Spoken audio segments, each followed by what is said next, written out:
రాసిన మొదటి పత్రిక 4వ అధ్యాయం 8-9 వచనాలు చదువుకుందాం. తిమోతికి రాసిన మొదటి పత్రిక 4వ అధ్యాయం 8, 9, 10 వచనాలు చదువుతాను, దయచేసి చూడండి. శరీర సంబంధమైన సాధకము కొంచెం మట్టుకే ప్రయోజనకరమవును గాని దైవభక్తి ఇప్పటి జీవం విషయంలోనూ రాబోవు జీవం విషయంలోనూ వాగ్దానముతో కూడినదైనందున అది అన్ని విషయములలో ప్రయోజనకరమగును. ఈ వాక్యము నమ్మదగినదియు పూర్ణాంగీకారమునకు యోగ్యమైనది ఉన్నది. మనుషులందరికీ రక్షకుడును మరి విశేషముగా విశ్వాసులకు రక్షకుడైన జీవము గల దేవుని యందు మనము నిరీక్షణ ఉంచున్నాము కనుక ఇందు నిమిత్తం ప్రయాసముతో పాటుపడుచున్నాము. చిన్న ప్రార్థన చేసుకుందాం. మమ్మల్ని మిక్కిలిగా ప్రేమించిన మా ప్రియ పరలోకపు తండ్రి, మీ ఘనమైన శ్రేష్టమైన అత్యున్నతమైన నామానికి వేలాది స్తుతులు స్తోత్రాలు చెల్లిస్తా ఉన్నాను ప్రభు. ఈ సాయంకాలపు వేళ ప్రతికూల పరిస్థితుల మధ్యలో కూడా ప్రభా, మీ మాటలు వినడానికి మీ సన్నిధికి వచ్చిన ప్రియబిడ్డలందరినీ బట్టి మీకు వందనాలు దేవా. అనివార్య కారణాల చేత రాలేక ఆన్లైన్లో వీక్షిస్తూ ఉన్నా మీ ప్రియులందరినీ కూడా మీ చేతులకు అప్పగిస్తూ ఉన్నాను ప్రభు. దేవా, ప్రశాంతమైన వాతావరణంలో ఎటువంటి టెక్నికల్ ఇష్యూస్ లేకుండా మంచిగా వినగలడానికి సహాయం చేయండి. ప్రత్యేకించి ప్రభా, ఈ రాత్రికాల సమయాన మీరు మా జీవితాలతో ఏ విషయాన్ని మాట్లాడబోతా ఉన్నారో, ఎటు రీతిగా మా జీవితాల్ని మీ ప్రేమపూర్వకమైన మాటలతో హెచ్చరించబోతా ఉన్నారో, ఎలా మీరు మమ్మల్ని సంరక్షించబోతా ఉన్నారో అన్న విషయాలను లేఖనం నుంచి ధ్యానం చేసుకోవడానికి మా అందరికీ సహాయం చేయండి. కృప కలిగిన మా తండ్రి, గత 2 కూడికల్లో మీ యొక్క కృప చొప్పున దేవా మీరు మా అందరితో మాట్లాడుతూ వచ్చారు. దేవా, మేమందరం మాదిరిగా జీవించాలని, మేమందరం మధ్యవర్తిత్వం చేసే ప్రక్రియలో భాగంగా దేవ భారాన్ని కలిగి జీవించాలని, దేవా దర్శనం కలిగి జీవించాలని, దానికోసం ప్రార్థించాలని దేవా అనేక విధాలుగా మాతో మాట్లాడుతూ వచ్చారు. మీకు వందనాలు. ఈ రాత్రికాల సమయాన మరొకసారి హబక్కుకు గ్రంథాన్ని ధ్యానం చేసుకోబోతూ ఉంటుండగానైనా మీరే మా అందరితో మాట్లాడండి. అవసరాన్ని బట్టి మాకు కావాల్సిన సముచితమైన సహాయాన్ని దయచేయండి. దేవా, చేరి వచ్చిన మమ్మందరి మీ చేతులకు అప్పగించుకుంటూ వ్యర్థమైన మాటలు రాకుండా సహాయం చేయమని మా ప్రభును ప్రియ రక్షకుడైన యేసయ్య పుణ్యనామంలో మిక్కిలి వినయంగా బ్రతిమాలి అడిగి వేడుకొని ప్రార్థిస్తున్నాం తండ్రి, ఆమేన్. గత 2 కూడికల్లో మనం హబక్కుకు గ్రంథం 1వ అధ్యాయం అలాగే 2వ అధ్యాయాన్ని చూస్తూ వచ్చాం. అలాగే తిమోతి రాసిన పత్రిక 1వ అధ్యాయం 2వ అధ్యాయం అలాగే 3వ అధ్యాయం మనం మాట్లాడుకున్నాం. ఈరోజు రాత్రి మనకున్న సమయంలో తిమోతికి రాసిన మొదటి పత్రిక 4, 5, 6 అధ్యాయాల నుంచి కూడా కొంత విషయాన్ని మనం తెలుసుకోవడానికి ప్రయత్నం చేద్దాం.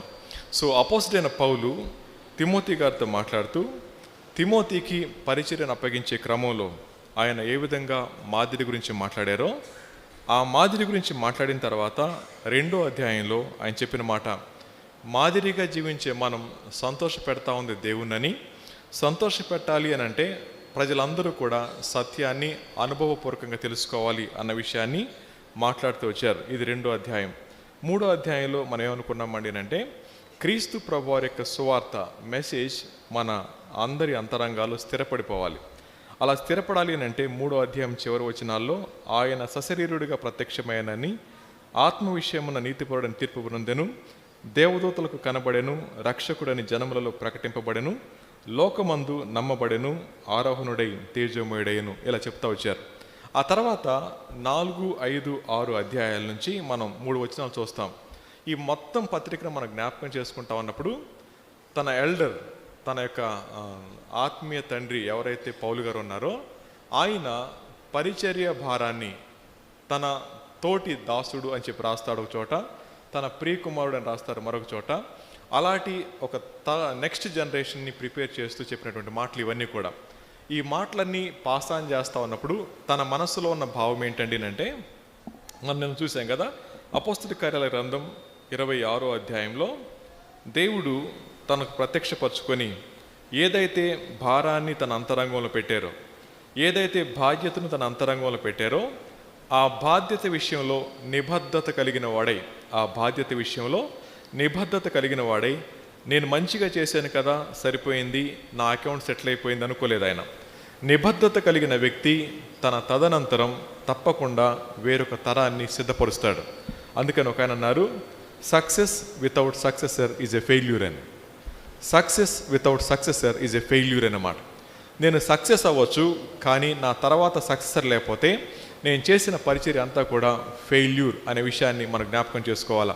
నేటి దినాన్న ప్రతి క్రైస్తవ విశ్వాసి కూడా మీరు ఆత్మీయ జీవితంలో సక్సెస్ అవుతా ఉన్నారు, కానీ మీ సక్సెసర్గా కుటుంబాన్ని తీసుకుంటే నా బిడ్డలు, ఆ తర్వాత నా బిడ్డలు, అలా నిలబెట్టకుండా నా విశ్వాసాన్ని కాపాడుకున్నాను, నా పరుగు కడముట్టించానని చెప్పి చివరి మన ఫ్యూనరల్ సర్వీస్లో మాట్లాడుకోవడం అది మంచిది కాదు అన్ ద సెన్స్. అది లేకుండా ఇది మాట్లాడటం వల్ల ప్రయోజనం లేదు.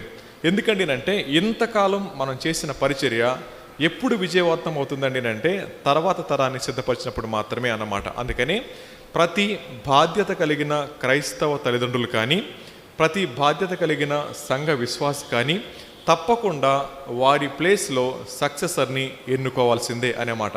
ఇక్కడ కూర్చున్న ఈ 100 మందిమి లేదా 150 మందిమి లేదా 200 మందిమి వింటున్నటువంటి వారితో కలిపి 500 మందిమి, 500 మంది నా సక్సెసర్ నా కొడుకు లేదా నా కూతురు అంటే విశ్వాసంలో ఇలా నిలబెట్టడానికి ప్రభు సహాయం చేసాడు అనే సాక్ష్యాన్ని మనం గనక చెప్పగలిగితే ఆ దినాన పరలోకం దానికి ఓకే అనగలిగితే ఈ మందిర స్థలం సరిపోదు. అలాంటి విజన్తో మనం పనిచేయాలండి అంటే ఎప్పుడు కూడా విజయం అనేది తర్వాత తరంతో లింక్ అయి ఉంటుంది అనేమాట. కాబట్టి ప్రభు దమస్కు మార్గంలో ఏ విజన్ అయితే పాస్ ఆన్ చేశారో, ఏ దర్శనాన్ని అయితే పౌలు గారితో మాట్లాడుతూ వచ్చారో ఆ దర్శనాన్ని ఈయన కంప్లీట్ చేశాడు, కానీ అంతతో తృప్తి పొందలేదు. చదవండి ఒకసారి తిమోతికి రాసిన రెండో పత్రిక చివరి అధ్యాయంలో ఆయన ఇచ్చినటువంటి స్టేట్మెంట్ ఏంటో చూద్దాం. 2వ అధ్యాయం చివరి వచ్చిన మనందరూ తెలిసినటువంటి మాటే. 7వ వచనం చదువుదాం. మంచి పోరాటం పోరాడి తిని, నా పరుగు కడముట్టించి తిని, విశ్వాసాన్ని కాపాడుకుంటుని అనేమాట. ఈ మాట తిమోతి గారితో మాట్లాడుతూ ఉన్నప్పుడు ఆయన హెచ్చరించిన విషయం ఏంటంటే, తిమోతి నువ్వు పోరాడతావు, మంచిగానే పోరాడతావు, కానీ అంతం వరకు విశ్వాసాన్ని కాపాడుకోవటం అనేది ఒక ఛాలెంజ్. దాన్ని మనం కాపాడుకోవాలండి అంటే అపవాది అనేక సార్లు విశ్వాసుల యొక్క జీవితాల్లో దాడి చేసే ఒక సున్నితమైన ఏరియా ఏంటండి అంటే మన విశ్వాసమే.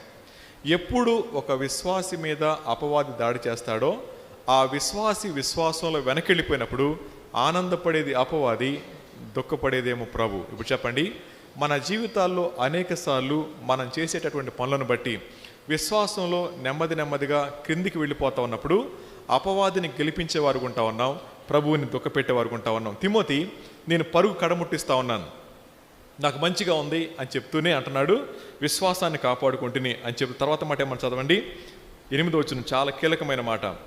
ఇక మీదట నా కొరకు నీతి కిరీటం ఉంచబడి ఉన్నది, ఆ దినమందు నీతి గల న్యాయాధిపతి అయిన ప్రభువు అది నాకును. ఆ కామా తీసేస్తే అంత అద్భుతంగా ఉండేది కదా, నాకే అంటే ఎలా ఉండేదో అలా అనలేదు ఆయన. కామా పెట్టి నాకును, నాకు మాత్రమే కాకుండా తన ప్రత్యక్షతను అపేక్షించు వారందరికీ అనుగ్రహించును అనే మాట. అది అండర్లైన్ చేసుకుందాం. సో విశ్వాసాన్ని కాపాడుకోవటం మంచి పోరాటం, ఇట్స్ ఓకే, కానీ తన ప్రత్యక్షతను అపేక్షించు వారందరికీ, ఇది కీ పాయింట్ అన్నట్టు అనమాట.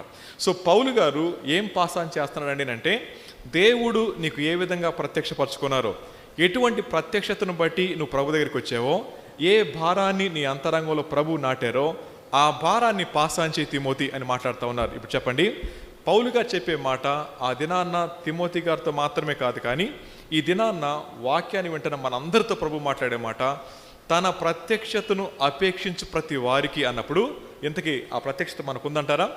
ప్రత్యక్షత లేని జీవితం చాలా ప్రమాదకరమైంది. కారణం ఏంటండి అంటే దాన్ని అంటారు గుడ్డెద్దెల్లి చేలో పడినట్టు అన్నప్పుడు అది మొత్తం పాడు చేస్తే కానీ అది బాగు చేయదు. అది అనుకుంటుంది నడిచి వెళ్ళిపోతాను అనుకుంటుంది, అది అనుకుంటుంది నేను పంటని చదువు చేస్తాను అనుకుంటుంది, కానీ మంచి పంటను కూడా పాడు చేస్తూ ఉంటుంది.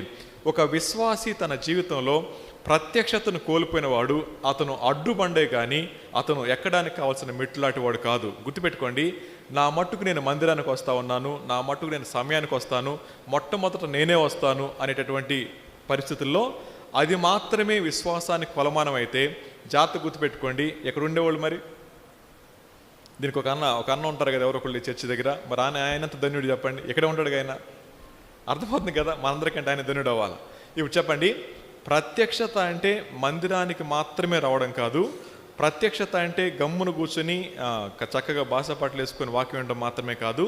ప్రత్యక్షత అంటే టైంకి కుటుంబ ప్రార్థన చేసుకోవడం మాత్రమే కాదు. కానీ దేవుడు మన అంతరంగాల్లో ఏ భారాన్ని పెట్టారో ఆ భారం విషయమే పనిచేస్తూనే తరువాతి తరాన్ని ఆ భారం కోసం సిద్ధపరచడం అనేది నిజమైన ప్రత్యక్షత అన్నమాట. ఇప్పుడు చెప్పండి, ఇక్కడ కూర్చున్న మనం అందరం కూడా అటువంటి ప్రత్యక్షత గుండా వెళ్తా ఉన్నామంటారా? ఆ ప్రత్యక్షత లేకపోతే మన జీవితం నిస్సారమైంది. నిస్సారమైన ఉప్పు కాలికందేసి తొక్కడానికే. అది ఎవ్వరికీ ప్రయోజనం కాదు, నాకు ప్రయోజనం కాదు, మనకి ప్రయోజనం కాదు అనే మాట. ఇక్కడే ఒక మాట మీకు జ్ఞాపకం చేయాలి, మనందరూ తెలిసినటువంటి మాటే. ఏం కాపాడుకున్నాడంట అపోస్తలుడైన పౌలు గారు? విశ్వాసాన్ని కాపాడుకున్నానని చెప్పన్నాడు. ఇప్పుడు మీరు అనుకుంటున్నారు, ఈయన హబక్కూకు చెప్తానని చెప్పి ఇదేం చెప్తాను అనుకుంటున్నారు కదా. లేదు, హబక్కూకు గారిని మనసులో పెట్టుకుని అక్కడ తీసుకెళ్తాను. దానికంటే ముందుగా ప్రిపరేషన్ ఇక్కడ మనం చేసుకుంటా ఉన్నాం. ఎందుకంటే అంటే హబక్కూకు గ్రంథాన్ని మనం చూస్తూ ఉన్నప్పుడు అది ఎప్పుడో 1వ శతాబ్దంలోనో అప్పుడు జరిగింది అనుకోండి, బీసీలో జరిగింది. ఈ దినాన్న ఆ భారాన్ని మనం అర్థం చేసుకోవాలండి అంటే తప్పకుండా తిమోతి గారికి అప్పగించిన పరిచర్యలో ఏదైతే వైఖరి లేదా మోటివ్స్ తన అంతరంగంలో ఉన్నాయో అవి మనం వింటా ఉన్నప్పుడు దేవుని యొక్క మనసు అర్థమవుతుంది. అందుకని రెండింటిని కంపేర్ చేస్తూ చెప్పుకోవడం చాలా కష్టతరమైనప్పటికీ ప్రభు సహాయం చేస్తూ ఉన్నారు, మనం నేర్చుకుంటా ఉన్నాం. కాబట్టి గుర్తుపెట్టుకోండి, విసుకోకుండా విన్న ప్రయత్నం చేయండి. అయితే నేను ఇందాక వాక్యం మధ్యాహ్నం అయిపోయిన తర్వాత నా దగ్గరికి సహోదరులు వచ్చి అన్నారు, చాలా ముందు వదిలేశారు అన్నారు. నేను అనుకున్నాను ఇప్పటికే ఎక్కువైపోయింది కదా, నేను అనుకుంటే వాళ్ళు అన్నారు చాలా ముందు వదిలేశారు అన్నారు. సో కాబట్టి ఈరోజు మిమ్మల్ని అంత ఇబ్బంది ఏం పెట్టను, కానీ బయట వాతావరణం కూడా బాగాలేదు కాబట్టి అనుకున్నది టాస్క్ కంప్లీట్ చేయాలా. అదే సమయంలో ఈ 3 రోజులు ఏం జరిగిందంటే బాగా జరిగిందని చెప్పకూడదు, బాగా జరిగిందని చెప్పకూడదు. ఎక్కడ మనం ఫెయిల్ అవుతామండి అంటే వాక్య పరిచర్య అయిపోయిన తర్వాత అద్భుతంగా ఉందంటే మనం ఫెయిల్ అయినట్లు లెక్కంట. అంటే మీరుగా వాక్యం అయిపోయిన తర్వాత ప్రభు నాతో ఈ మాట మాట్లాడారు, అలా బతకడానికి నేను తీర్మానం చేసుకున్నాను అని మాకు చెప్పాల్సిన పనిలే, అలా బతికితే వాక్యం పనిచేసినట్లంట. ఇప్పుడు 2 రోజులుగా నాకు చాలా ప్రమాదకరంగా కనపడతా ఉంది, మీకే అర్థమై ఉండాలా తర్వాత సంగతి ఏంటో. కాబట్టి వాక్య పరిచర్య అయిపోగానే సాధారణంగా ఈ పులిపిట్ ఏమంటుందండి అంటే ఒక చిన్న ప్రైజ్ వస్తే బాగుంటుంది. ఒక చిన్న ప్రైజ్ అంటే ఒక చిన్న పొగడుతో వస్తే బాగుంటుంది అనుకుంటుంది. అది ఎంత ప్రమాదకరమైందో. ఆ ప్రమాదం నుంచి ఒడ్డెక్కటం అనేది సాధ్యపడే విషయం కాదు. ఆ పోరాటంలో మేము ఉంటాం, సో మీ పోరాటంలో మీరు ఉంటారు. ఈ రెండింటి మధ్య మనం కొట్టుకొని ఎవరిని కనపరచకూడదు, అపవాదిని కనపరచకూడదు. కాబట్టి ఈ 3 కూడికల్లో ప్రభు నాతో ఈ మాట మాట్లాడారు. 3 కూడికలు అంత అర్థమవుతాయా? అర్థం కాదు. మొత్తం విన్నారా? విన్నారు. కానీ మైండ్లో ఉంది ఒక మాటే, ఆ ఒక్క మాట కోసం నేను బ్రతుకుతాను అని చెప్పి ధైర్యంగా మీ ముందున్నటువంటి బైబిల్స్లోనో నోట్స్లోనో ప్రభు నాతో ఈ సంవత్సర కూడికల్లో ఇది మాట్లాడారు, ఇలా బ్రతుకుతాను అన్న తీర్మానం దగ్గరికి మనం రాకపోతే ఈ 3 దినాల ప్రయాస వ్యర్థమే అని నేను అనుకుంటా ఉన్నాను. కానీ మీ ముఖాలు చూస్తే అలా అనిపించేటట్లేదు. తప్పకుండా అలా ఉంటారని ఆశపడతా ఉన్నాను. సరే రండి, బైబిల్ అంటా ఉంది విశ్వాసాన్ని కాపాడుకున్నాను అనే మాట. విశ్వాసాన్ని కాపాడుకున్నానని చెప్పన్నప్పుడు ఇక్కడ కూర్చున్న మనం అందరం ఇప్పుడు మన విశ్వాసం ఎలాంటిదో చూద్దాం. బైబిల్లో యాకోబు పత్రిక 2వ అధ్యాయంలో 17వ వచనం నుంచి కింద కొన్ని వచనాల్లో అక్కడ యాకోబు గారు ముక్కుసూటి మనిషి, అక్కడ తటపటాయించడైనా ఏ విషయాన్నైనా కూలంకషంగా స్పష్టంగా ఒక్క మాటలో చెప్పగలిగిన సమర్థుడు ఆ వ్యక్తి రాస్తూ అంటాడు 2వ అధ్యాయం 17వ వచనంలో. అక్కడ 3 రకాల విశ్వాసాల గురించి మాట్లాడాడు.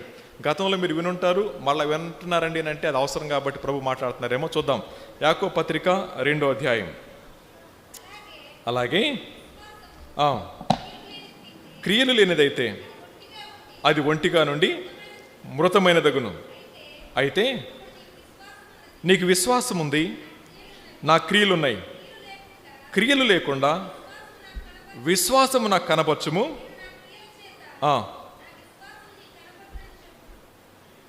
చదవమ్మా చాలు, అదొకటి. సో మొట్టమొదటి విశ్వాసం ఏంటండి అంటే డెడ్ ఫెయిత్ అంటారు, మృత విశ్వాసం అంటారు. సో మృత విశ్వాసానికి ఏముంటుందో తెలుసా అండి? ఆదికాండం ముందున్న పేజీ దగ్గర నుంచి ప్రకటన గ్రంథం చివరన్న మ్యాప్ దాకా వాళ్ళ మైండ్లో ఉంటుంది. బైబిల్ తీరు, ఒకవేళ బైబిల్లో ఏదన్నా మాట తప్పు చదివితే బ్రదర్ ఆయన తప్పు చదివాడు బ్రదర్ అని చెప్పగలిగిన సమర్థులు ఉంటారు. కానీ వారి బ్రతుకుల్లో ఒక్క క్రియ కనపడదు. జాగ్రత్త గుర్తుపెట్టుకోండి, బైబిల్ జ్ఞానం మన విశ్వాసానికి కొలమానం కాదు. మళ్ళీ చెప్తా ఉన్నాను, మృత విశ్వాసానికి ఉన్న లక్షణం ఏంటండి అంటే బైబిల్ని కంఠోపాఠంగా చదువుతారు. చాలామంది అంటారు, ఈ సంవత్సరం ప్రభు నాకు సహాయం చేశారు, బైబిల్ అంతా చదివాను 4 సార్లు. వెరీ గుడ్, చప్పట్లు కొడదాం. మరి ఆ బైబిల్ అంతా చదివారు కదా, ఒక్క విషయంలో జీవించగలుగుతా ఉన్నారంటే అది మళ్ళీ ప్రశ్నించాల్సిందే. జాగ్రత్త, జ్ఞానం మాత్రమే ఉండి మన జీవితాల్లో ఆ జ్ఞానానుసారమైన బ్రతుకు కనబడకపోతే దాన్ని మృత విశ్వాసం అని చెప్పంటారు. ఒకవేళ నేను గనక బైబిల్ జ్ఞానాన్ని కలిగి ఉండి నా జీవితంలో ఆ వాక్యానుసారమైన జీవితం చూపించకపోతే నేను ఎప్పటికీ కూడా దేవుణ్ణి సంతోషపెట్టేవాడిని కాదు. ఒకవేళ దాన్ని కొంచెం లోపలికి వెళ్తే వారు విశ్వాసులే కాదు అన్నమాట గుర్తుపెట్టుకోవాలి. ఎందుకండి అంటే ముస్లిం సహోదరులు ఉంటారు, వారు బైబిల్ తీయరు. ఒకవేళ నిలబడి బాబు బైబిల్ ఇలా ఉంది కదా అని చెప్పి బైబిల్ చేత్తో పట్టుకుని వచనం చదువుతా, వాళ్ళు ఏమంటారు తెలుసా డిబేట్లో, అలా కాదు మీరు మళ్ళీ చదవండి, యోహాను సువార్త ఇది చదవండి, పలానా సువార్త అది చదవండి అని చెప్పి టక టక టక టక రెఫరెన్సెస్ చెప్తారు. కామా పులి స్టాపులతో సహా వచ్చే వాళ్ళకి అర్థమవుతుంది కదండి. వాళ్ళకి ఏమని చెప్పండి, బ్రెయిన్ అంతా బాగా నాలెడ్జ్ ఉంది కానీ వారి జీవితాల్లో క్రియలు లేవు. ప్రియమైన వాళ్ళారా, ఇక్కడ కూర్చున్న మనలో చాలామంది వాక్యాన్ని చదువుతాం, వాక్యాన్ని ధ్యానం చేస్తాం, కానీ ఆ వాక్యానుసారమైన జీవితం కొంచెం కూడా కనబడని కారణం చేత ఇప్పటికీ మన జీవితాలు స్తబ్దంగా అయిపోయినాయి. ఇది మొదటి మాట. రెండో మాట ఏంటండి అంటే 18వ వచనం అంటాడు, 19వ వచనంలో, దేవుడు ఒక్కడే అని నమ్ముతున్నావు, అలాగూ నమ్ముట మంచిదే. దెయ్యములు నమ్మి వణుకుచున్నవి వ్యర్థుడా, క్రియలు లేని విశ్వాసం నిష్ఫలమైంది అనే మాట. క్రియలు లేని విశ్వాసం నిష్ఫలమైంది అనే మాట. సో రెండో విశ్వాసం ఏంటండి అంటే డెవిలిష్ ఫెయిత్ అంటారు, దెయ్యాల విశ్వాసం అంటారు. సో దెయ్యాల విశ్వాసం అనగానే మీకు ఇలా చూపిస్తాను, జాగ్రత్త వినండి. దెయ్యాలకి జ్ఞానం ఉంది, దెయ్యాలకి భావోద్రేకాలు ఉంటాయి, కానీ దెయ్యాలు పనిచేయలేవు. అలాగే చాలామంది తప్పు కనుకోకండి, వాక్యం అనగానే దొర్లి ఏడుస్తూ ఉంటారు. మీరు కనుక టీవీలో చూస్తూ ఉంటే ఆ ఏడ్చే వాళ్ళ ముఖం మీద ఫోకస్ చేసి పెడతారు, వాళ్ళు ఏడుస్తూ ఉంటే దారదారులుగా కారుతూ ఉంటాయి, అంతవరకే. కెమెరా తీసిన తర్వాత మీటింగ్ అయిన తర్వాత వాళ్ళు వెళ్ళేటప్పుడు చూడాలి, అక్కడ ఏడుపుకి ఇక్కడ జీవితానికి సంబంధం ఉండదు. చాలాసార్లు మన జీవితాల్లో వాక్యం వింటాం, కానీ మనం చాలాసార్లు పడే దుఃఖం ఏంటో తెలుసా అండి, మన ప్రవర్తన సరిగా లేదన్న విషయం అర్థమైంది, కానీ మార్చుకోవడానికి ఇష్టం లేదు కాబట్టి ఏడుస్తాం అంతే. ఈ మాట మీకు అర్థమైందో లేదో, నా ప్రవర్తన సరిగా లేదన్న విషయం నాకు అర్థమైంది, కానీ మార్చుకోవడం చాలా కష్టం కాబట్టి నేను ఏడుస్తాను. ఇలా అనుకుందామండి, ఈ చెంప మీద కొట్టిన వాళ్ళని ఈ చెంప చూపించాలి అని ప్రభు చెప్పారు ఈరోజు అనుకోండి. నిన్నే మీ ఆయన కొట్టారు, ఏమంటే ఎక్కడ కొట్టంటారు వెళ్ళి, నా వల్ల కావట్లేదు ప్రభు ఆయన క్షమించడం. I can forgive but I cannot forget. నేను క్షమిస్తా కానీ మర్చిపోలేకపోతా ఉన్నాను. మర్చిపోలేకపోవడం అనేది ఈ సంగతి. దేవుడు క్షమించమన్నాడు నాకు తెలుసు, ఆ విషయం దగ్గర నలిగిపోతున్నా నాకు తెలుసు, కానీ క్షమిస్తున్నానని చెప్తున్నాను కానీ మర్చిపోలేకపోతా ఉన్నాను. చాలా కుటుంబాల్లో అనారోగ్య సమస్యల కారణం ఏంటంటే వారు క్షమిస్తారు కానీ మర్చిపోరు, వారు క్షమిస్తారు కానీ మర్చిపోరు. జాగ్రత్త గుర్తుపెట్టుకోండి. ఇక్కడ చిన్న మాట చెప్పాలా, మా తాతయ్య గారి వయసు అప్పటికి 92 సంవత్సరాలు, మా అమ్మమ్మ గారి వయసు అప్పటికి 89 సంవత్సరాలు. వాళ్ళిద్దరు మాట ఇలా ఉంటాయి, మీ నాన్న పెళ్లిలో పెడతానన్న తాడు పెట్టలేదుగా అంటాడనమాట. అప్పుడు ఆయనకి వినబడదు, మా అమ్మమ్మకి కొంచెం స్పీడ్ ఎక్కువ మాట్లాడుతూ ఉంటుంది. వాళ్ళిద్దరి మధ్యలో కూర్చుని తాతయ్య నేను వచ్చాను అంటాను, ఎవరు బాబు నువ్వు అంటాడు.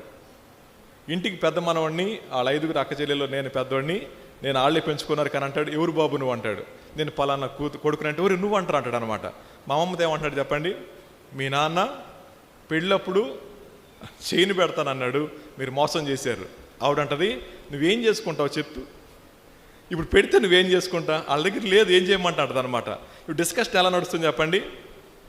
అది జరిగి 70 సంవత్సరాలు అయింది, వాళ్ళ జ్ఞాపకాల్లో అలా నిలిచిపోయింది, కానీ కాపురం చేశారు. ఇప్పుడు చెప్పండి, ఇక్కడ కూర్చున్న మనం అందరం కూడా క్షమించాం అనుకుంటున్నాం, కానీ జ్ఞాపకాల్లో సజీవంగా లేదా? మనకి చేసిన అన్యాయం, మనం చేసిన మోసం, మనల్ని అవమానపరిచిన విధానం, మనల్ని గాయపరిచిన విధానం అన్నీ సజీవంగా ఉన్నాయి, చక్కగా పెంచి పోషిస్తూనే ఉన్నాం. అలా పెంచి పోషించేవాడు ఈ మాట తెగించి మాడుతున్నాను, దెయ్యాల్లోటోళ్ళు అంతే. క్షమించి మర్చిపోయిన వాడు, స్వస్థత పడినవాడు, క్షమించానని చెప్పి మనసులో దాచుకున్నవాడు ఇంకా ఇలాడకుండా వెళ్తా ఉన్నాడు. గుర్తుపెట్టుకోండి, దెయ్యాలన్నీ సర్వోన్నతుడైన దేవుని కుమారుడా మాతో నీకేం పని, మమ్మల్ని అక్కడ పంపించు, అక్కడికి వెళ్ళిపోతున్నామని చెప్పి. సో దెయ్యాలకున్న భావోద్రేకం ఏంటంటే వాటికి మారు మనసు పొందడానికి ఛాన్స్ లేదు. అవి తీర్పు కోసం సిద్ధపడినాయి కాబట్టి అవి ఏడుస్తాయి, కానీ మార్చుకోవడానికి ఛాన్స్ లేదు. కాబట్టి ఇక్కడ కూర్చున్న మనం అందరం కూడా ఒకవేళ దెయ్యాల్లాంటి వాళ్ళమైతే ఏమంటారు చెప్పండి, వారు వింటారు, ఆలోచిస్తారు, కానీ మార్చుకోవడానికి ఇష్టపడరు. జాగ్రత్త, అది నా విషయంలోనైనా మనందరి విషయంలోనైనా ఇది చాలా ప్రమాదకరమైంది. అక్కడ అంటాడు అలాంటి విశ్వాసం అంటే ఎలాంటిది చెప్పండి, అది నిష్ఫలమైంది అనే మాట కదా. సో నిష్ఫలమైంది అన్నప్పుడు క్రైస్తవ జీవితాల్లో మారు మనసు పొందిన మరుక్షణం మనందరి జీవితాలకు ఎవరు వస్తారు చెప్పండి, పరిశుద్ధాత్మదేవుడు వస్తారు. సో పరిశుద్ధాత్మదేవుడు ఆ క్షణం నుంచి ఆఖరి శ్వాస వరకు కూడా మనల్ని గైడ్ చేస్తూ ఉంటారు. ఆయన గైడెన్స్లో ఎవరైతే ఉంటారో వారు చక్కగా నడిపించబడతా ఉంటారు. అందుకని అక్కడ ఆత్మదేవునికి వాడబడిన పదం ఏంటండి అంటే పారాక్లీట్ అంటారు. పారాక్లీట్ అంటే అర్థం మీకు చెప్తాను.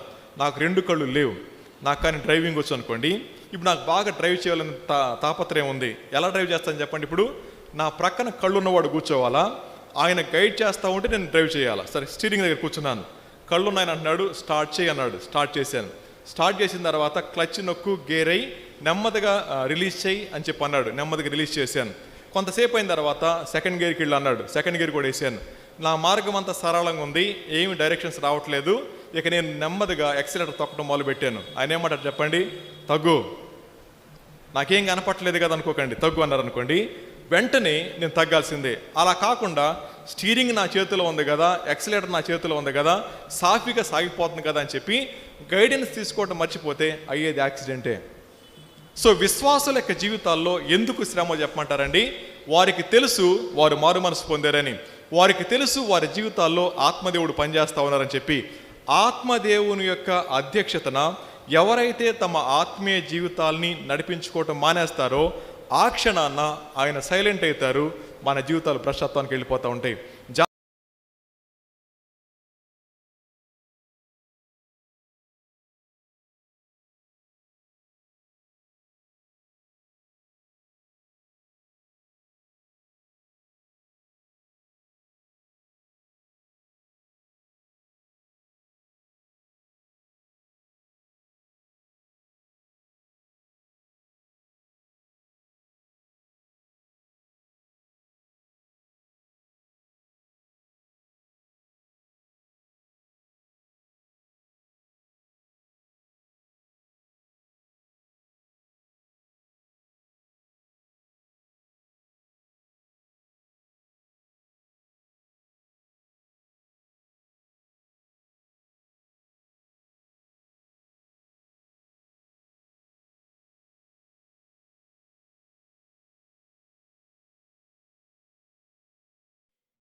పట్ల మారు మనసు పొందిన పాపి అయిన విశ్వాసి చూపించాల్సినటువంటిది ప్రేమ. ఇది మొదటి మాట.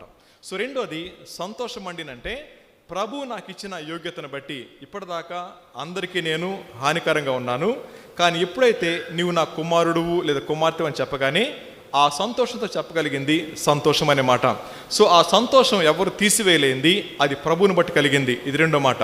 సో మూడోది ఏంటండి అంటే ఎవరైతే దేవుణ్ణి ప్రేమిస్తారో, ఎవరైతే దేవునితో సంతోషంగా ఉంటారో వారు సమాధాన పరిచర్య చేస్తారో, అది మనం పొద్దున చూసాం. ఈ 3 విషయాలు మారు మనసు పొందిన వ్యక్తి జీవితంలో కనబడాల్సిన మొదటి లక్షణాలు ప్రభువుని బట్టి.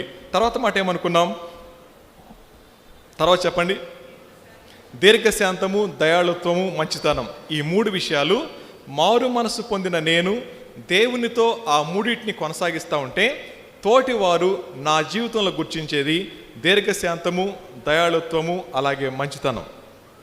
అర్థమవుతుంది కదండి. సో దీర్ఘశాంతం అన్నప్పుడు ఫర్గెట్ అనే మాట మనలో ఫర్గివ్ అనే మాట కాదు, ఫర్గెట్ అనే మాట స్థిరపడిపోవాలా. సో ఫర్గివ్ అందరూ చేస్తారు, కానీ ఫర్గెటింగ్ అనేది ఎవరైతే ప్రభుతో సమాధాన పడతారో వారు మాత్రమే తోటి వారితో కూడా సమాధానకరంగా జీవిస్తారు. ఇది దీర్ఘశాంతం అన్నాం. సో దీర్ఘశాంతం మండినంటే నోట్లో పళ్ళు కొరుకుతూ పెదాలతో నవ్వడం కాదు. దీర్ఘశాంతం మండినంటే ఎంతకాలం ఓర్చుకుంటామనే మాట కాదు. దీర్ఘశాంతం అన్నప్పుడు కొట్టలేక కాదు, తిట్టలేక కాదు, కానీ దేవుడిచ్చిన ఓపిక మేర మనకు చూపించాల్సిందే. ఇది రెండో మాట. సో తర్వాత దయాళుత్వము, మంచితనం, ఈ రెండింటి గురించి చెప్పాల్సిన పని లేదు. ఈ 3 లక్షణాలు ఆత్మఫలంలో మనం తోటి వారి పట్ల చూపించాల్సినవి. మిగిలిన 3 కీలకమైన విషయాలు ఏం చెప్పండి, విశ్వాసము, సాత్వికము, ఆశానిగ్రహం. ఈ 3 విషయాలు మనం కలిగి ఉండాల్సిన విషయాలు. నా జీవితంలో అపవాది దాడి చేసే ఏరియా విశ్వాసం అయితే, నా విశ్వాసం గనక దాడికి గురైతే తోటి వారితో సంతోషంగా ఉండలేను, దేవునితో సమాధానంగా ఉండలేను. రెండోది, సాత్వికం అంటే మీకు తెలిసిందే, పవర్ అండర్ కంట్రోల్ అనే మాట. చెయ్యలేక కాదు, చేయకూడదు కాబట్టి అనే మాట. ఇక్కడ కూర్చొని మనందరికీ బూత్ మాటలు వచ్చా రావా? చీచి అనకండి, చెప్పండి. అంటే ఇప్పుడు నేను మాట్లాడే కాంపిటీషన్ పెట్టట్లేదమ్మా. ఇప్పుడు వచ్చి కానీ తిట్టకూడదు, అది మనకు తెలుసు కాబట్టి వాడడం మనం, రైట్? సో సాత్వికం అండి అంటే కోపం రాక కాదు, కోపం వస్తుంది, కానీ ఆ కోపం అనేది నా అహం దెబ్బతింటే వచ్చే కోపం కాదు. Right anger in a right time is always right. ఆ చిన్న పిల్లాడు ఉన్నాడు, వెళ్ళి ఆ వైర్లు కదుపుతున్నాడు, తప్పు నాన్న వెళ్ళొద్దు అన్నాం, వాడు వినలా, మళ్ళీ వెళ్ళాడు, వేళ్ళు పెట్టాడు, వాడికి షాక్ కొడదని భయంతో పేట్మంట కొట్టాను, కింద పడిపోయాడు. ఇది మంచి కోపమా చెడ్డ కోపమా? మంచి కోపమే. మనకొచ్చే కోపం ఇది కాదు, మనకొచ్చే కోపం ఇది కాదు. నేను కనపడితే కనీసం వందనాలు చెప్పడా? కనీసం ఎదురైతే ఆ మాత్రం మినిమం సెన్స్ ఉండొద్దండి. ఆ కోపాన్ని రైట్ యాంగర్ అని చెప్పనరు. నా అహం దెబ్బతిన్నప్పుడు వచ్చే కోపాన్ని సరైన కోపం అని చెప్పనరు. చాలామంది జీవితాల్లో వచ్చే కోపం ఏంటండి అంటే వారి అహం దెబ్బతినడాన్ని బట్టి వస్తూ ఉంటుంది. గుర్తుపెట్టుకోండి, యేసుక్రీస్తు ప్రభువారు మనకు మాదిరిగా కనబడుతూ ఉన్నప్పుడు ఆయన గడ్డం పెరికారు, ఉమ్మేశారు, శరీరాన్ని గాయపరిచారు, చేతులు శిలలు కొట్టారు, ఇన్ని చేసినా కానీ ఎన్నడూ కోపగించుకోలేదు. ఆ మాదిరి మనం జీవించాలి. సో ఇక్కడ చాలామంది ఈ విషయం దగ్గర మనం ఓడిపోతుంటారు. తట్టుకోలేకపోతున్నాను బ్రదర్, ఏం చేయమంటారు చెప్పండి? చిన్నప్పటి నుంచి నాకు అదొక అలవాటు ఉంది, అప్పుడప్పుడు నాకు కొంచెం బీపీ వస్తుంది, ఈరోజు ట్యాబ్లెట్ వేసుకోవాలి అంటారు అనమాట. అంతేగాని లోపల నా అహం దెబ్బతిందన్న విషయం ఒప్పుకోరు. నువ్వు చేసేది తప్పు అని నీకు అర్థమైన తర్వాత, నాకు అర్థమైన తర్వాత, సమర్థించుకునేవాడు అసమర్థుడు, సరి చేసుకునేవాడు విశ్వాసి. చాలాసార్లు మన జీవితాల్లో మనం చేసే తప్పులు సమర్థించుకుంటాం. ఎందుకు చేశానంటే అని చెప్పి ఎక్స్ప్లెనేషన్ ఇస్తాం. దేవునికి మన ఎక్స్ప్లెనేషన్ అవసరంలా, మనకు అర్థమైతే చాలు. ప్రార్థనలో కూడా ఏం చేస్తామండి అంటే, దేవునికి ప్రభా నేను ఎందుకు చేశానంటే ప్రభా అని చెప్పి ఒక పెద్ద లెటర్ చదివేస్తాం దేవునికి. ఎంత ఓపిక ఆయనకి మన లెటర్లు వినడానికి. జాగ్రత్త, ఎక్కడ ఆత్మఫలం పాడైపోతుందండి అంటే మనం కలిగి ఉండాల్సిన విషయాలు, అది విశ్వాసం కానీ, సాత్వికం కానీ, ఆ తర్వాత మూడోది ఆశా నిగ్రహం కానీ అనే మాట. చాలామంది విశ్వాసులు చెప్పే మాట తెలుసా అండి, శోధం తట్టుకోలేకపోతున్నాను బ్రదర్ అన్నప్పుడు బైబిల్ ఏమని చెప్పండి, ఇంద్రియ నిగ్రహములు కలిగిన ఆత్మనే ఇచ్చాను కానీ పిరికితనం కలిగిన ఆత్మను మీకు ఇవ్వలేదు అనే మాట బైబిల్లో స్పష్టంగా రాస్తే, నేను పడిపోతున్నానంటే ప్రాబ్లం అదా మందంటారా? అంటే ఆ వాక్యం తప్పు అంటారా, మనం తప్పు అంటారా? ఖచ్చితంగా మనమే తప్పు అంటారు. ఈ మాట అనిన మీరే రేపొద్దున బయటకు వెళ్ళేమంటారు, శోధనలో ఉండలేకపోతున్నాను బ్రదర్ మీరే అంటారు. ఇప్పుడు చెప్పండి, ఆత్మఫలం అన్నప్పుడు ఎవరిదైతే దెయ్యాల విశ్వాసమో, ఎవరైతే జ్ఞానం కలిగి భావోద్రేకాలు కలిగి ఆ వాక్యాన్ని క్రియారూపకంగా వారి జీవితాల్లో చూపించలేరో వారి జీవితంలో ఆత్మఫలం కనబడదు. ఆత్మఫలాలు కాదు, ఆత్మఫలం కనబడదు. ఆ ఆత్మఫలంలో దేవునితో సరిగా ఉన్నవాడు తోటివాడితో సరిగా ఉంటాడు, తోటివాడితో సరిగా ఉన్నవాడు తనతో కూడా సరిగానే ఉంటాడు. ఈ మూడిట్లో ఏది లోపించినా దాన్ని ఆత్మఫలం అనరు. ఇప్పుడు చెప్పండి, నా లోపల మీరు చెప్తా ఉంటే నా ఆత్మఫలం కొట్టొచ్చట్టు కనబడుతుందా అన్న వాళ్ళు ఎంతమంది? ఈ మూడు విషయాల్లో నేను చక్కగా పర్ఫెక్ట్ కనబడుతున్నాను, నా జీవితమే ఆదర్శం అన్న వాళ్ళు ఎంతమంది ఇక్కడ ఆత్మఫలం దగ్గర? 1వ తారీఖు వచ్చింది, ఈరోజు అంత తారీఖు 6వ తారీఖు కదా, పెద్ద పట్టి రాసి పంపిస్తారు సరుకులు తెమ్మని. ఆయన మర్చిపోయి వస్తాడు, నీకు ఎన్నిసార్లు చెప్పు నేను తేలే అని అనలేదా? ఈరోజు కూడా అనొచ్చారేంటి? అర్థమవుతుంది కదా. జాగ్రత్త గుర్తుపెట్టుకోండి. ఇక్కడే ఒక చిన్న మాట చెప్తాను. ఒక యవనస్తురాలైన పాప జాబ్ చేస్తుంది. తను వచ్చింది, అంకుల్ మా డాడీకి దేవుడు ఎక్స్క్యూజ్ అయ్యాడు, దేవుడు ఒక సాకు అయ్యాడు. దేవుని సాకుగా పెట్టి మా జీవితాల్లో చూపించాల్సిన ప్రేమ చూపించట్లేదు, ఇవ్వాల్సిన స్థాయి ఇవ్వట్లేదు, గడపాల్సిన సమయం గడపట్లేదు. మా డాడీ కోసం ప్రార్థన చేయండి. మీ డాడీ ఏం చేస్తారమ్మా? సేవ. నా మాట మీకు అర్థమైందా? మా డాడీ ఏం చేస్తారు? సేవ. మా డాడీని మేమేం అనలేము. కారణం ఏంటంటే ఆయన ఏది చెప్పినా దేవుడు అంటాడు. కాబట్టి మా జీవితాల్లో చాలా భాగాన్ని కోల్పోయామని చెప్పి కొంతకాలం తర్వాత ఆ పాప జాబ్కి వెళ్ళిపోయింది. ఆ పాషకి ఆయన అన్నమాట ఏంటంటే, ఎంతకాలం ఎంత మిస్ అయ్యి ఇప్పుడు అర్థమవుతుంది బ్రదర్ నాకు. ఇక ఆ పాప మళ్ళీ ఇంటికి వస్తుందా? జాబ్ వచ్చింది, తర్వాత పెళ్లి చేస్తా, తర్వాత వెళ్ళిపోద్ది. తన జీవితకాలం అంతట్లో ఏం కోల్పోయిందని అంటే తండ్రి ప్రేమ కోల్పోయినట్లే, తండ్రి ప్రేమ కోల్పోయినట్లే. ఇప్పుడు జాతీయనండి, అనేక మంది విశ్వాసుల యొక్క జీవితాల్లో వాళ్ళకి సాకేంటో తెలుసా అండి? దేవుడు. వాక్యం అదే చెప్పిందా, అట్లా గర్వమందా అని వాక్యంతో తిట్టుకుంటారు. నోరు తెరిస్తే వాక్యం అంటావు. ఇదేనా నీ జీవితం? మీ ఇద్దరే మళ్ళీ మాట్లాడుకునేది, బయట వాళ్ళు కాదు, ఇద్దరే. జాగ్రత్త. ఆత్మఫలం లేని వ్యక్తి వాక్యం చేత నిందిస్తూ వారి ఆహాన్ని సంతృప్తిపరుచుకుంటూ ఉంటారు. జాగ్రత్త. దెయ్యాల విశ్వాసంలో ఉండేది ఏముంటాయి చెప్పండి? జ్ఞానం ఉంది, భావోద్రేకాలు ఉన్నాయి, కానీ ఆత్మఫలం కనబడదు. ఆత్మఫలం అనగానే 3 ఏరియాస్ మన కళ్ళ ముందు ఓపెన్ అవ్వాలా. నేను ప్రభుతో ఎలా ఉన్నాను, తోటి వారితో ఎలా ఉన్నాను, అట్ ద సేమ్ టైం నాతో నేను ఎలా ఉన్నాను. ఈ 3 విషయాల్ని నేను కనుక కోఆర్డినేట్ చేసుకుంటూ వెళ్తా ఉన్నప్పుడు ఆత్మఫలం లోకానికి కనబడుతుంది అనే మాట గుర్తుపెట్టుకోండి. బైబిల్లో చాలామంది ఉన్నారు, అలాగే బయట చాలామంది ఉన్నారు. వారి గురించి చెప్పిన మాట ఏంటంటే, మాకు బైబిల్ తెలియదు, బైబిల్ని చూసాం. కొంతమంది సాక్ష్యం అది. మాకు బైబిల్ తెలియదు, ఆయన నడిచి వస్తూ ఉంటే ఏసై వచ్చినట్టు ఉంది అని చెప్పేవాళ్ళు చాలామంది ఉన్నారు. కారణం ఏంటంటే వారి లోపల ఆత్మఫలం లోకం చూడగలిగింది అనే మాట. ఈ రాత్రి ప్రభు మన సూటిగా అడుగుతున్నటువంటి మాట, విశ్వాసాన్ని కాపాడుకుంటుని అని పౌలు గారు చెప్పినప్పుడు ఆయనలో ఆత్మఫలాన్ని చూసిన తిమోతి గారు, అన్న ఎలాగే ఉంటాను పౌలన్నా, నేను నీకులాగే ఉంటాను పౌలన్నా. కారణం ఏంటో తెలుసా అండి? ఆయనను ప్రభు దర్శించినప్పుడు దమస్కు మార్గంలో పూర్వం హింసకుణ్ణి, దోషకుణ్ణి, హానికరుణ్ణి అన్నటువంటి ఆ వ్యక్తిని ప్రభు ఏ విధంగా ప్రేమించాడో అర్థమైన తర్వాత ఇంకేమాత్రం కూడా తోటి వ్యక్తి విషయంలో అలా ఉండలేకపోయాడు, కఠినంగా ప్రేమిస్తూనే ఉన్నాడు. గుర్తుపెట్టుకోండి, ఎన్ని దెబ్బలు తిన్నాడో, ఎంతగా హింసింపబడ్డాడో, ఎన్నడూ కూడా పల్లెత్తి మాటం లేదు ఏ వ్యక్తిని కూడా. కారణం ఏంటంటే ప్రభు అనుమతించారు, నేను భరిస్తాను. ఇది 2వ విశ్వాసం. సో 3వ విశ్వాసం ఏంటండి అంటే, కిందకు వచ్చిన తర్వాత అబ్రహాం గురించి మాట్లాడుతూ ఉంటారు. అబ్రహాము గారిది క్రియాత్మకమైన విశ్వాసం లేదా క్రియలు కలిగిన విశ్వాసం, ప్రాక్టికల్ క్రిస్టియన్ ఫెయిత్ని ఎక్కడ చూస్తామండి అంటే అబ్రహాము గారి యొక్క జీవితంలో చూస్తాం. అబ్రహాము గారు విన్నారు, ఏడ్చారు, వెళ్ళి ఆ పని చేశారు. మన జీవితాల్లో వింటాం, ఏడుస్తాం, కానీ ఇక్కడ వరకు పరిమితం అవుతుంది. యాజ్ ఇట్ ఈజ్ ఇంటికి వెళ్ళిపోతాం, అలాగే జీవిస్తూ ఉంటాం. 31వ వార్షికోత్సవ సభల్లో మళ్ళా కూర్చోవచ్చేమో, కానీ ప్రభు తప్పకుండా లెక్క అడుగుతాడు. ఎందుకంటే అంటే ఈ మీటింగ్స్ అనేవి మనం అనుకున్నట్టుగా ఎప్పుడూ ప్లాన్ చేసుకునేం కాదు. చాలా కఠినమైన పరిస్థితుల మధ్యలో దేవుడు మనకి ఇచ్చినటువంటి మీటింగ్స్ అవి. ఇలాంటి మీటింగ్స్ మధ్యలో ప్రభు మాట్లాడుతూ ఉంది, చాలా మందితో సీరియస్గానే మాట్లాడుతూ ఉన్నాడు. ఇది కొంతమందికి హెచ్చరిక, కొంతమందికి అవకాశం, అది భవిష్యత్తులో అర్థమవుతుంది. సో దేవుడు ఇచ్చే హెచ్చరిక తీసుకున్న వాళ్ళు సరి చేసుకుంటారు, దేవుడిచ్చిన అవకాశాన్ని యూజ్ చేసుకున్న వారు జీవితాన్ని సెట్ చేసుకుంటారు. దేవుని హెచ్చరికను పట్టించుకోకపోయినా, దేవుడిచ్చిన అవకాశాన్ని మిస్యూజ్ చేసుకున్నా దానికి దేవుడు బాధ్యత వహించరు. మళ్ళీ చెప్తా ఉన్నాను, ఇక్కడ కూర్చున్న వాళ్ళ కొద్ది మందికి ఈ 3 రోజుల కూడికలు హెచ్చరిక, కొద్ది మందికి అవకాశం. అది ఏ విషయంలో మీకు అర్థం అవ్వాలా. ఇలాంటి పరిస్థితుల మధ్యలో పౌలు గారు అంటా ఉన్నాడు, తిమోతి విశ్వాసాన్ని కాపాడుకోవటం అంటే నన్ను జ్ఞానం కలిగి ఉండటం మాత్రమే కాదు, భావోద్రేకాలు మాత్రమే కాదు, ఏది చదివానో, ఏది విన్నానో, ఏది బోధించానో ఆ ప్రకారం బతకాలి. ఇది విశ్వాసం. ఇప్పుడు చెప్పండి, మన జీవితాల్లో ఈ ప్రకారం జీవించగలిగితే దాన్ని ప్రాక్టికల్ క్రిస్టియన్ ఫెయిత్ అంటారు. ఆ ఫెయిత్ మనలో ఉందా? అలా లేకపోతే నీతిమంతుడు విశ్వాస మూలంగా జీవించును అనే మాట స్టేట్మెంట్ అవుతుంది.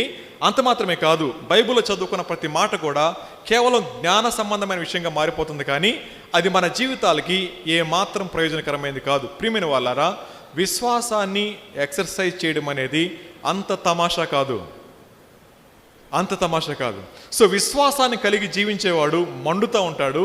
విశ్వాసాన్ని కలిగి జీవించేవాడు ఆలోచన అంతా కూడా పరలోకం గురించి ఉంటుంది, ఆశ పరలోకం మీద ఉంటుంది, భూమి మీద వాడు ప్రవర్తిస్తూ ఉంటాడు. అందుకని ఏమంటామండి అంటే, ఒకవేళ ఒక షెల్ఫ్ పైన ఉందనుకోండి, కుర్చీ వేసుకొని నిలబడ్డాను, కింద మామిడి ఉంటుంది, ఆ పక్కన గిన్నె ఉంటుంది చూడండి, ఉంది గిన్నె, ఈ పక్కన ఏముంది, ఇంకోటి ఉంది, అడంటది, ఈ పక్కన స్పూన్ ఉంటుంది చూడండి, లేదు స్పూన్. ఎలా చెప్తాను చెప్పండి?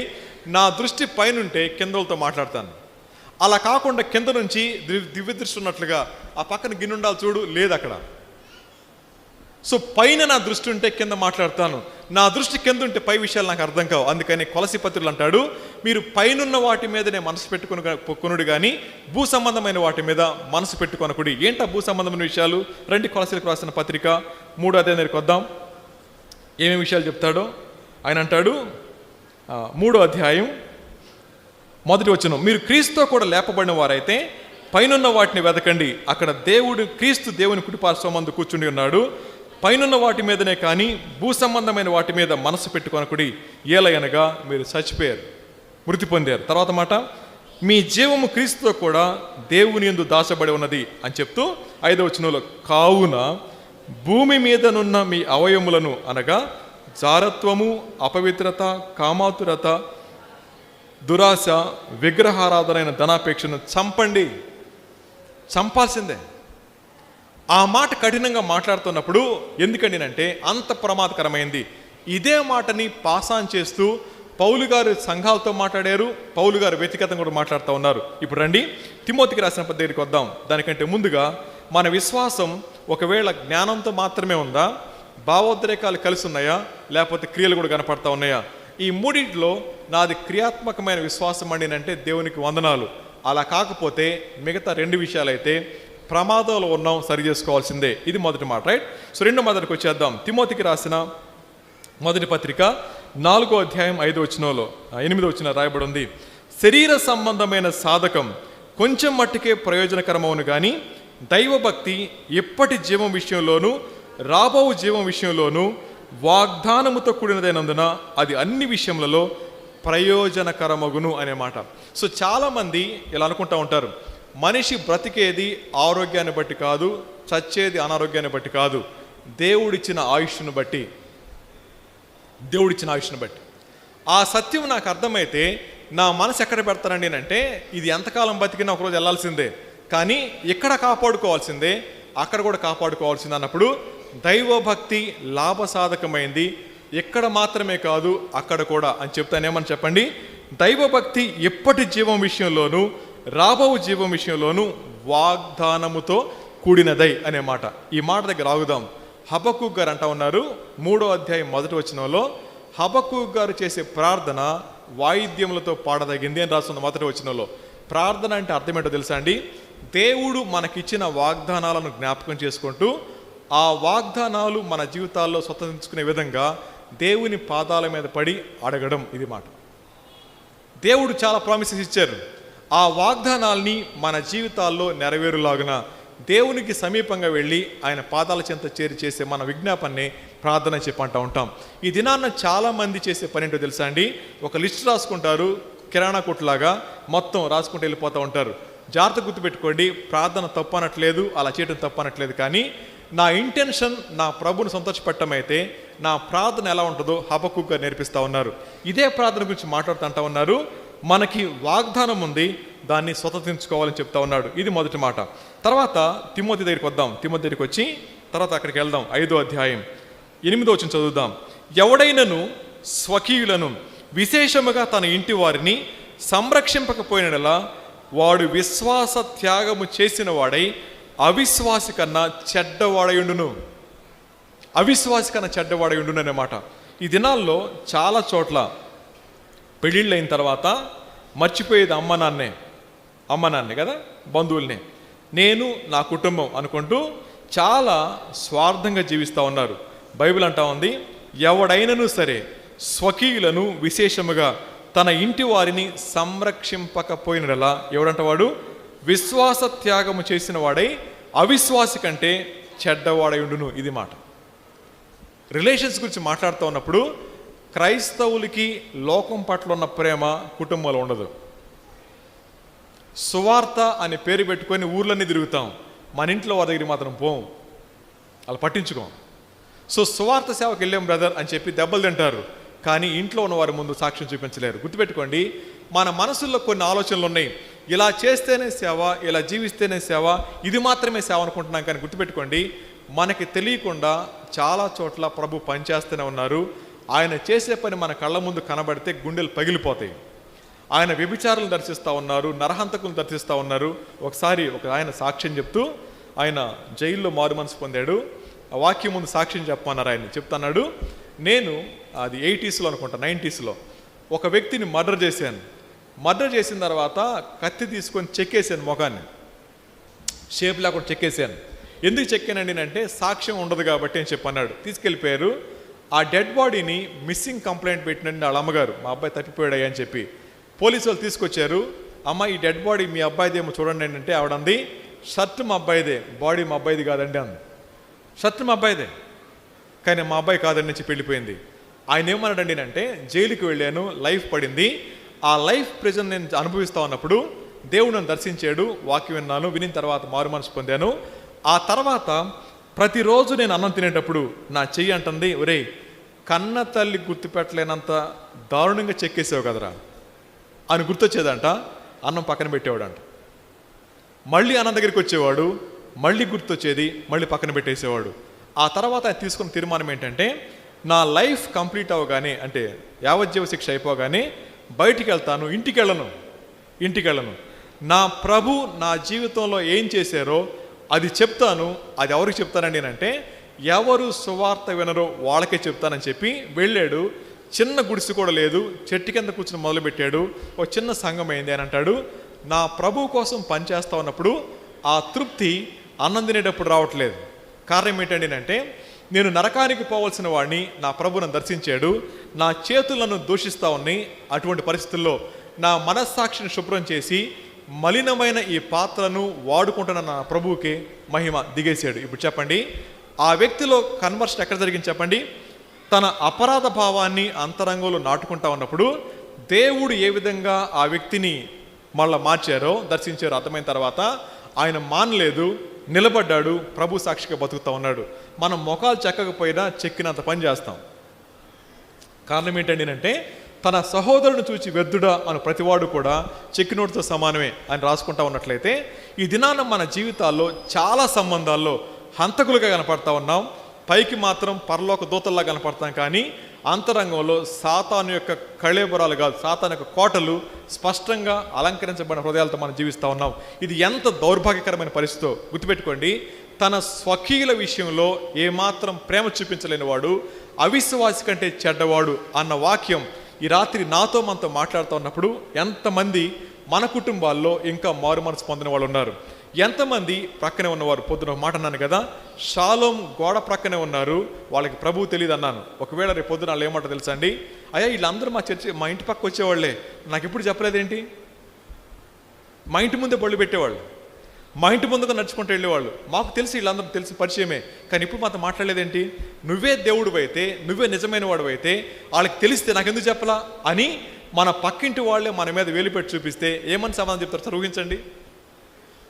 మనం చెప్పి మరి తెలుసా, ప్రభా చాలా కాలం ప్రార్థించాను ప్రభా, ఇరుగు పొరుగు వారి కోసం ప్రార్థిస్తూ ఉన్నాను ప్రభా. వాళ్ళు ఏమంటారు చెప్పండి? మా ఇంటి ముందే కదా సార్ మీరు మా ఆగింది, మేము కనపడలేదా మీకు? ఎందుకని మీరు భారం పంచుకోలేకపోతా ఉన్నారు? సరే ఇది పక్కన పెట్టండి. మన కుటుంబంలోనే నేను చర్చికి వెళ్ళి వస్తాను, ఇంట్లో కూర్చో అని చెప్పి పంపించలేదు పిల్లల్ని. ఆదివారం మందిరం ఉంటే వాక్యం దూరంగా చేసిపోయి స్కూల్కి పంపించట్లేదు మనం. జాగ్రత్త. తన స్వకీయుల విషయంలో ఎవరైతే నిర్లక్ష్యంగా వ్యవహరిస్తారో వాడు అవిశ్వాసి కంటే చెడ్డాడు. అంటే విశ్వాసి గురించి మాట్లాడుతున్నాడు అక్కడ ఆయన. సో మన జీవితాల్లో లోకానికి విశ్వాసలమే కానీ అవిశ్వాసాల కంటే చెడ్డాళ్ళం. అవిశ్వాసి ఎవరి జోలికి పోడు, వాడు బతుకుతాడంతే. కానీ విశ్వాసి తన బాధ్యతను నిర్లక్ష్యపరిచి జీవిస్తూ ఉన్నప్పుడు బైబిల్ చెప్తా ఉన్నమాట, తన స్వకీయుల విషయంలో ఎంతమంది మీటింగ్స్ పోతాం, ఫంక్షన్స్కి వెళ్తాం, చక్కగా కూర్చుంటాం, చక్కగా దేవదూతల్లా కూర్చుంటాం ఆడ మీటింగ్స్లో. ఎందుకంటే అక్కడ చేసే పనులు మన నచ్చవు కాబట్టి.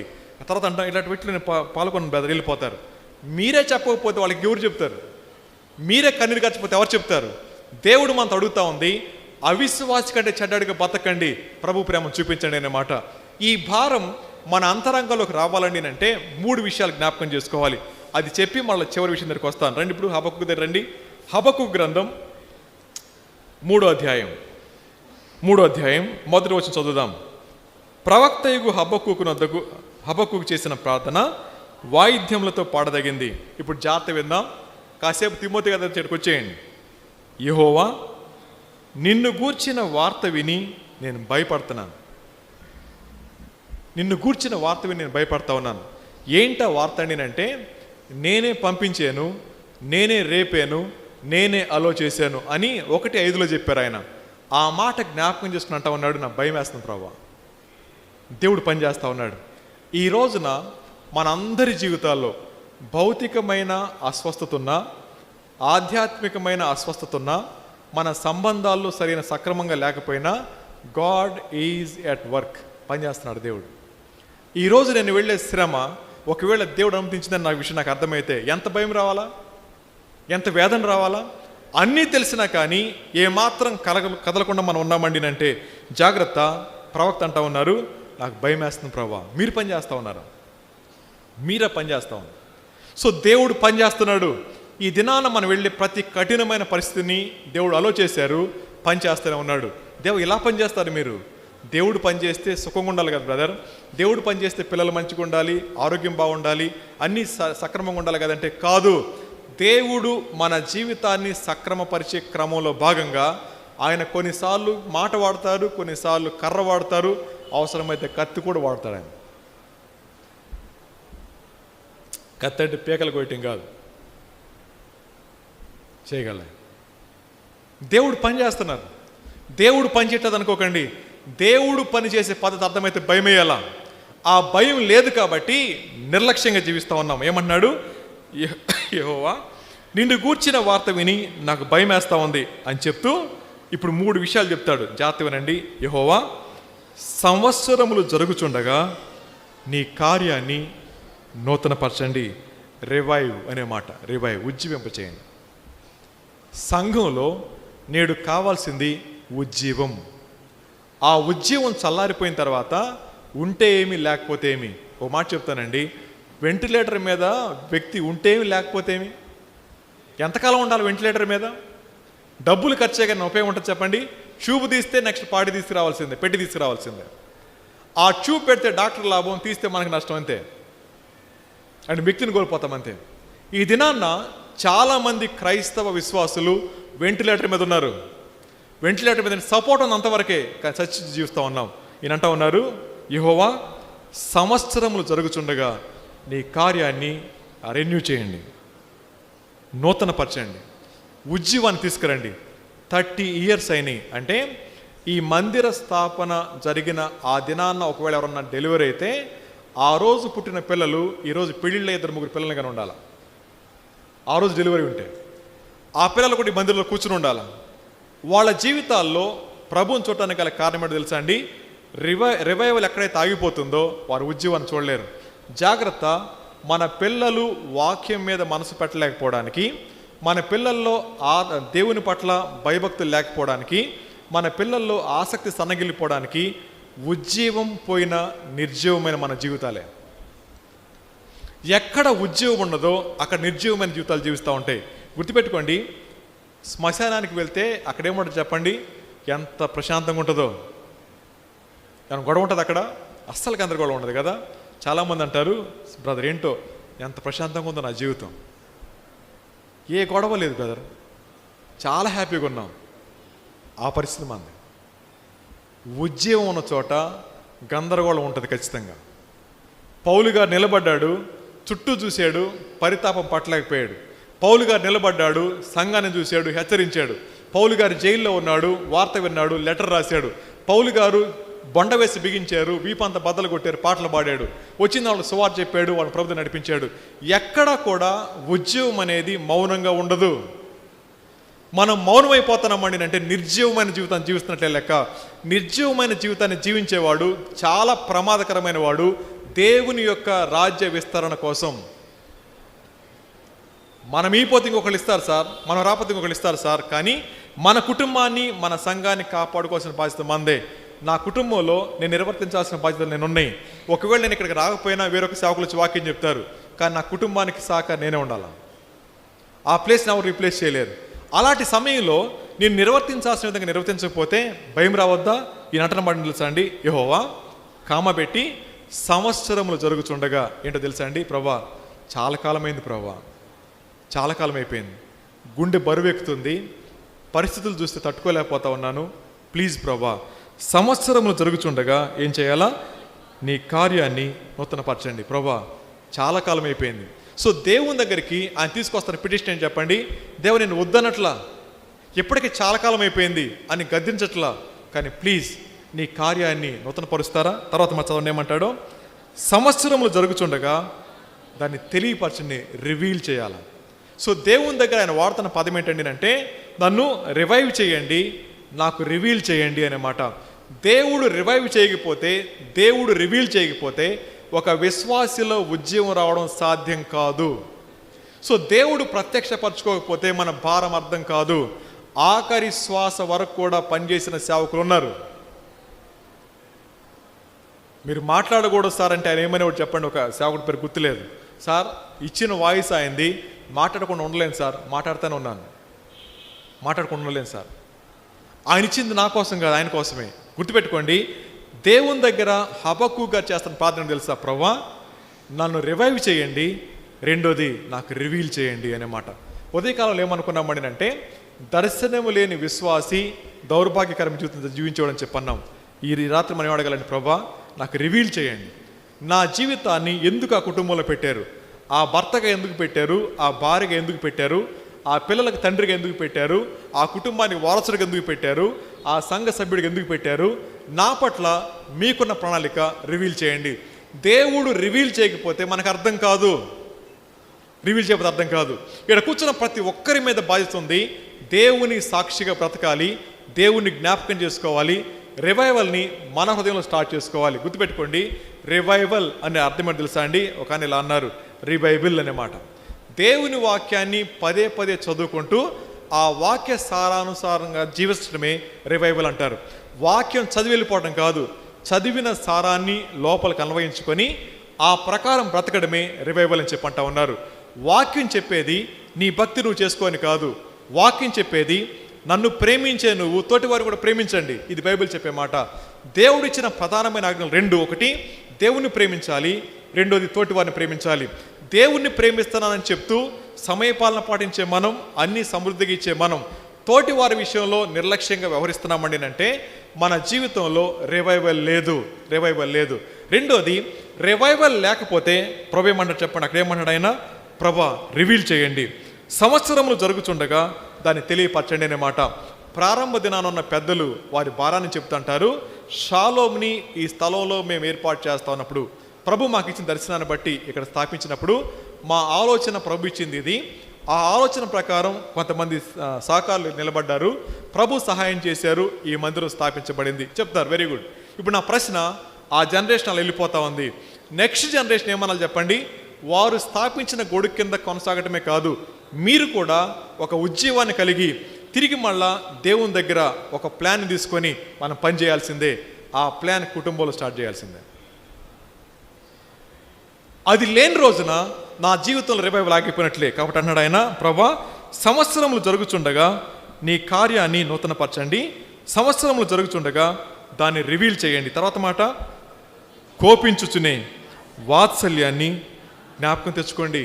ఈ మాట భలే ఉంటుంది. ప్రభా నీ కోపాన్ని వద్దనట్లా కొట్టండి, కానీ ప్రేమతో కొట్టండి, ప్రేమతో కొట్టండి. పిల్లాడు పరిగెడతా ఉంటే వెనకాల నాలుగు పరిగెడితే ఎలా ఉంటుంది చెప్పండి? ఒక 2 దెబ్బలు ఎక్కువ పడతాయి. ఎందుకంటే ఇంతలావాడు పరిగెట్టడం కష్టం కదా. వాడు పరిగెత్తినందుకు కాదు, నేను పరిగెత్తలే కొడతానండి, ఎరా దొరకమంటారా అని చెప్పి. అదే నాకు ఎదురుకు వచ్చి నన్ను కౌగులించుకొని డాడీ అన్నాడు అనుకోండి, ఎన్ని దెబ్బలు పడతాయి? 5 దెబ్బలు పడే చోట 1/2 దెబ్బే పడుద్ది.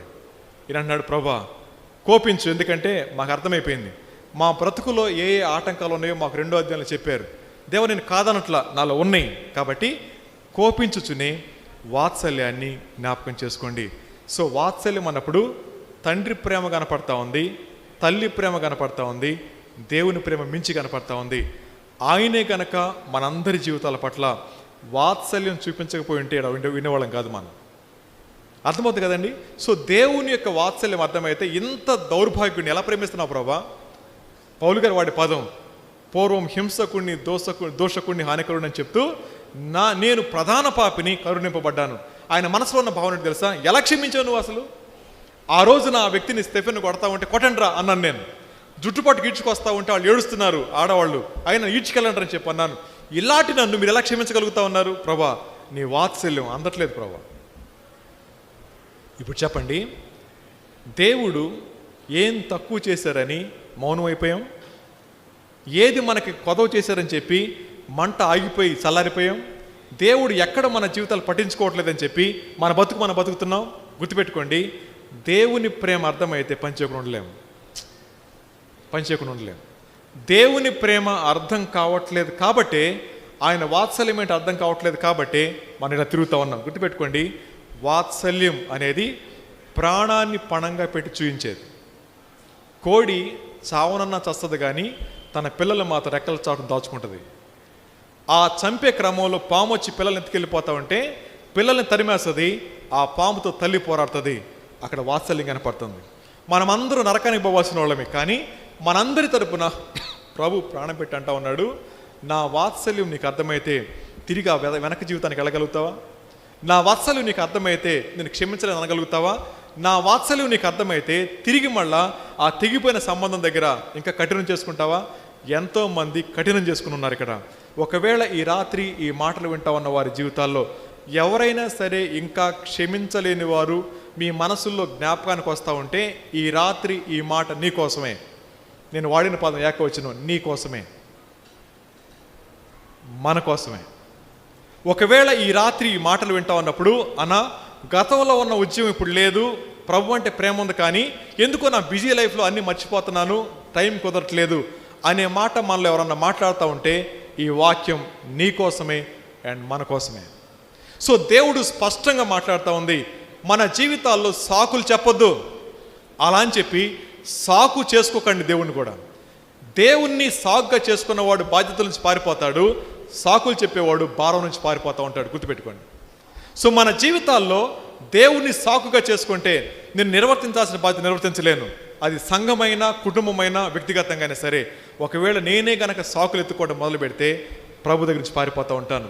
మళ్ళీ చెప్తా ఉన్నాను, ఎవరి అంతరంగాల్లో పాపం సుఖంగా వాసం చేస్తుంటుందో వారు సువార్తకి స్పందించరు, ఉజ్జీవింపబడరు, వాళ్ళు చచ్చిన స్థితిలో కొనసాగుతూనే ఉంటారు. పౌలు గారు అన్నారు, మీరు అపరాధముల చేత పాపముల చేత చచ్చిన వారై ఉండగా అని మాట్లాడింది ఎఫెసీ సంఘంతో. అయితే అదే సంఘంలో పరిచర్య కోసం నియమించిన తిమోతితో మాట్లాడుతూ ఉన్నాడు, తిమోతి విశ్వాస త్యాగం చేసిన వాడు ఎవరో తెలుసా?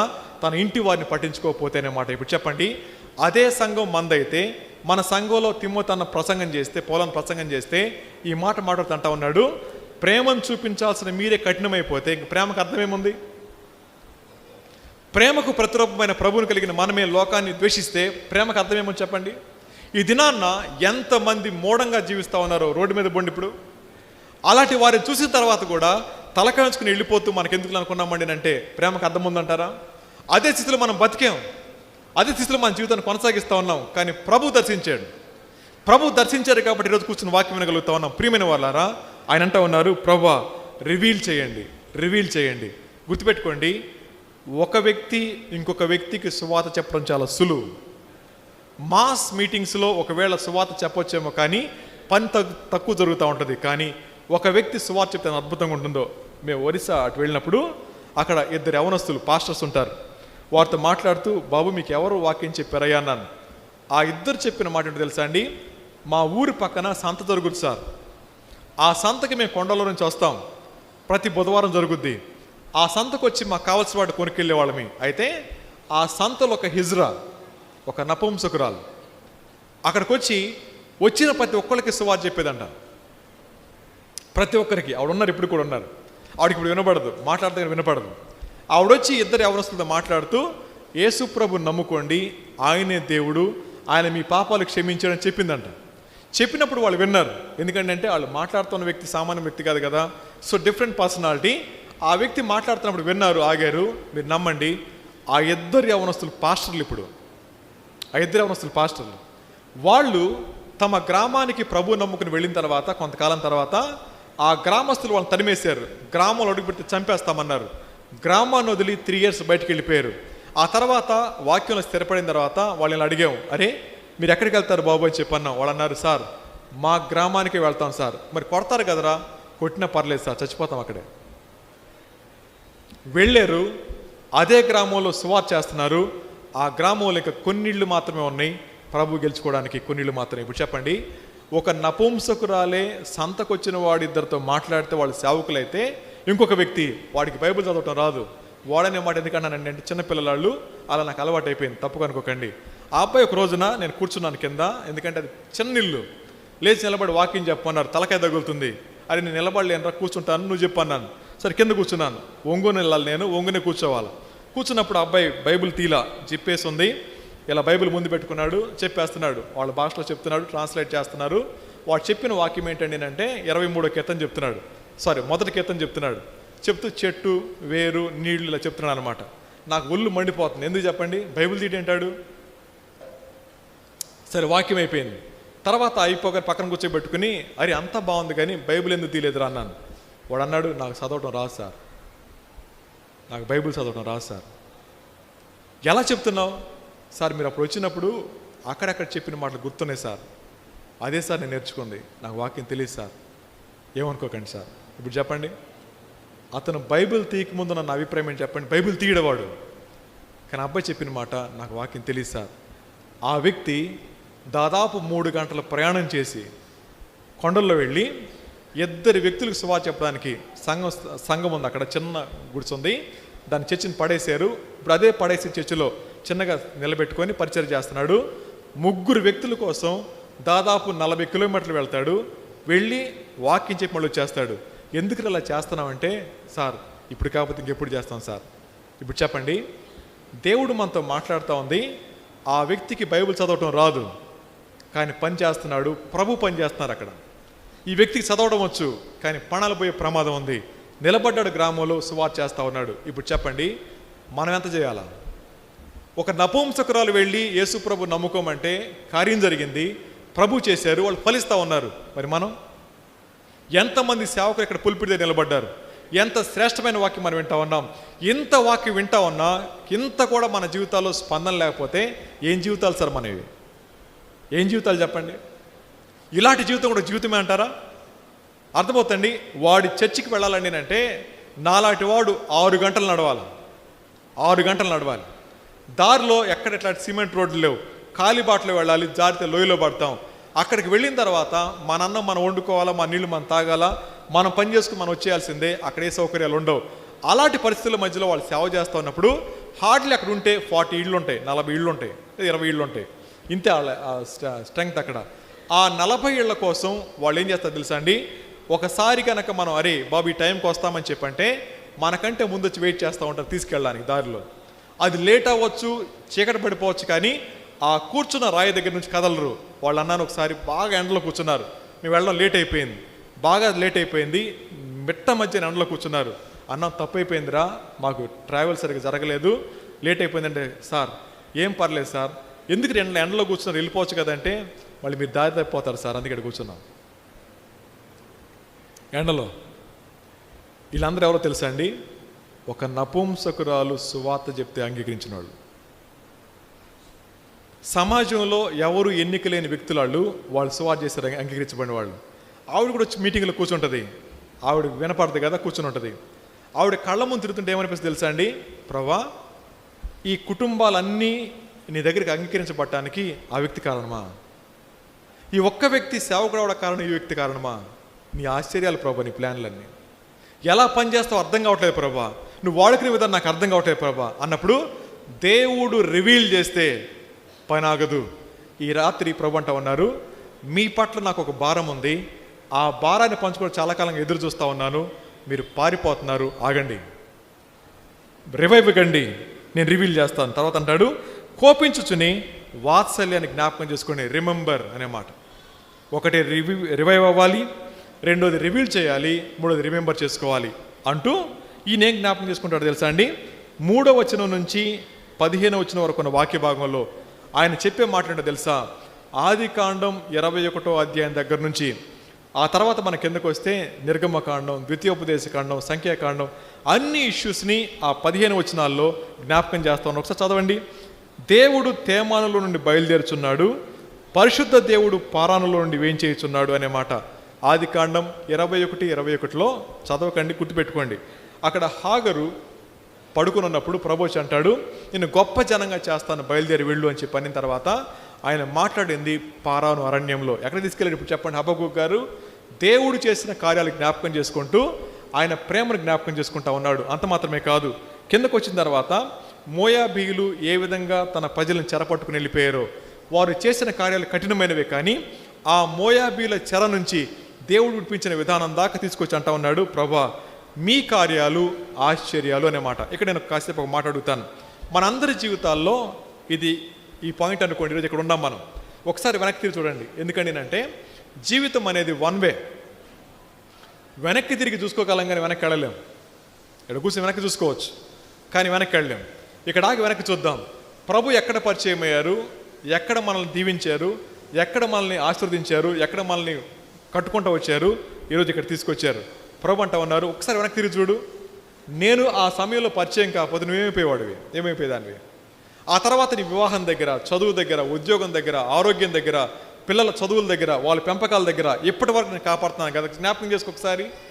దేవుడు చేసిన మేళ్ళు మర్చిపోయేవాడు దేవుని పనిలో నిస్వార్థంగా పనిచేయలేడు. దేవుడు చేసిన మేళ్ళు మర్చిపోయేవాడు నిర్జీవంగా బతుకుతాడు, సంఘ సభ్యుడిగా కొనసాగుతాడు. దేవుడు చేసిన మేళ్ళు జ్ఞాపకం చేసుకునేవాడు ఉజ్జీవంగా ఉంటాడు, ఆఖరి శ్వాస వరకు ఆయన కోసం పరితపిస్తూనే ఉంటాడు. ప్రియమైన వాళ్ళారా, దేవుడు చేసిన మేళ్ళు జ్ఞాపకం చేసుకోండి. ప్రాణం అంటుంది, నా ప్రాణమా ఎందుకు నేను ప్రభుని వెంబడించాలి? ఆయన చేసిన మేళ్ళు మర్చిపోకు.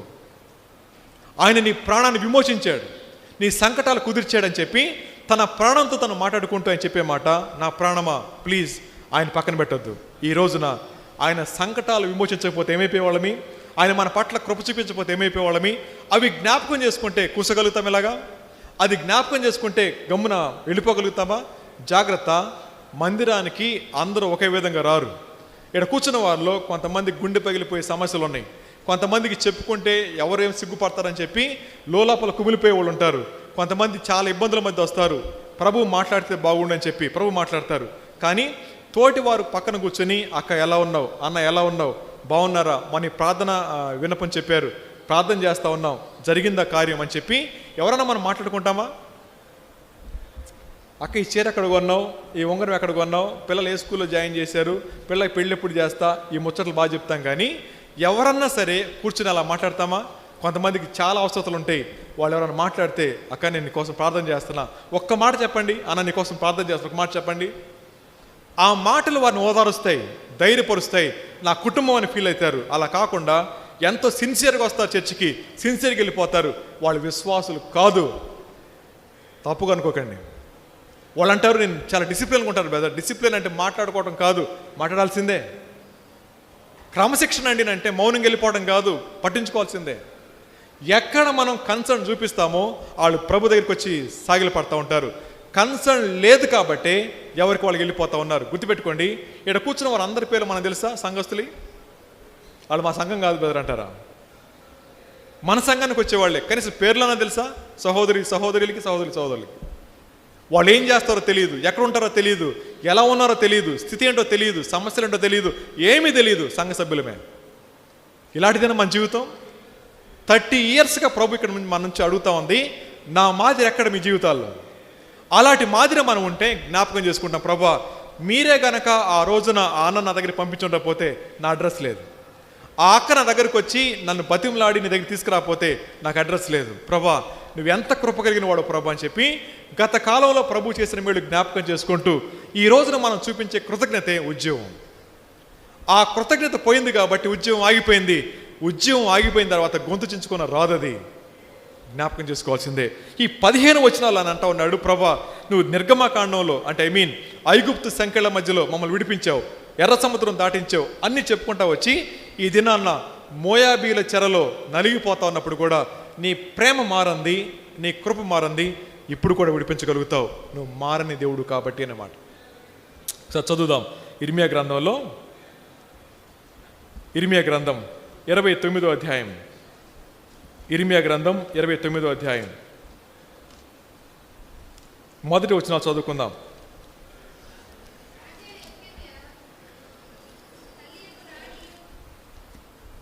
సారీ 30వ అధ్యాయం మొదటి 2 వచనాలు నేను చదువుతాను. ఇర్మియా గ్రంథం 30:1-3 వచనాలు నేను చదువుతాను. యెహోవా యొద్ద నుండి వచ్చి ఇర్మియాకు ప్రత్యక్షమైన వాక్కు, జాగ్రత్త వినండి. ఇశ్రాయేలు దేవుడగు యెహోవా ఇలాగు సెలవిచ్చున్నాడు, రాబోవు దినములలో నేను ఇశ్రాయేలు వారును యోధా వారునగు నా ప్రజలను చెరలో నుండి విడిపించి వారి పితరులకు నేను ఇచ్చిన దేశమును వారు స్వాధీనపరుచుకున్నట్లు వారిని తిరిగి రప్పించేదనని యెహోవా సెలవిచ్చి ఉన్నాడు. కావున నేను నీతో చెప్పిన మాటలన్నిటినీ ఒక పుస్తకములో వ్రాసి ఉంచుకొనుము అనే మాట. నేను నెరవేరుస్తా. చెరకెళ్ళిన మాట వాస్తవమే, కానీ కార్యం చేసే పని నాది. సో దేవుడు అప్పగించిన విడిపించే బాధ్యత కూడా ఆయన తీసుకుంటా ఉన్నాడు. ఎంత ప్రేమ ఆయనకి.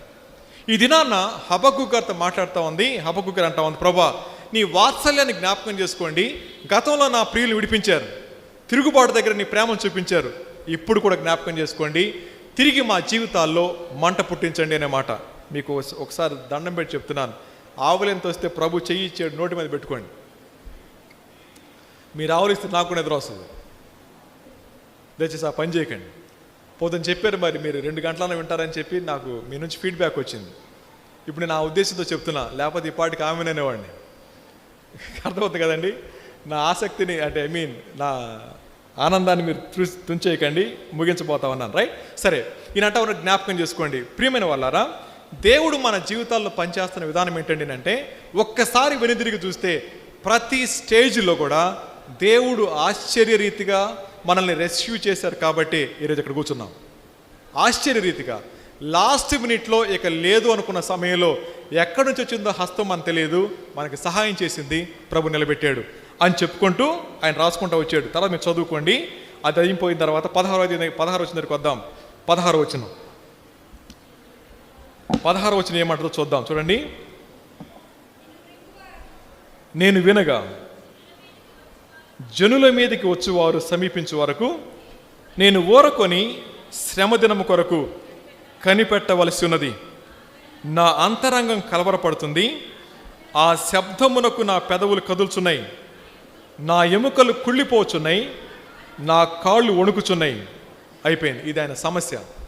ప్రభా ఇవన్నీ జ్ఞాపకం చేసుకుంటే వణుకు వస్తుంది. ప్రభా ఇప్పుడు చెప్పండి, ఆకలేస్తుంది, ఎప్పుడు పప్పన్నమేనా అనగానే పూరీలు వచ్చినాయి.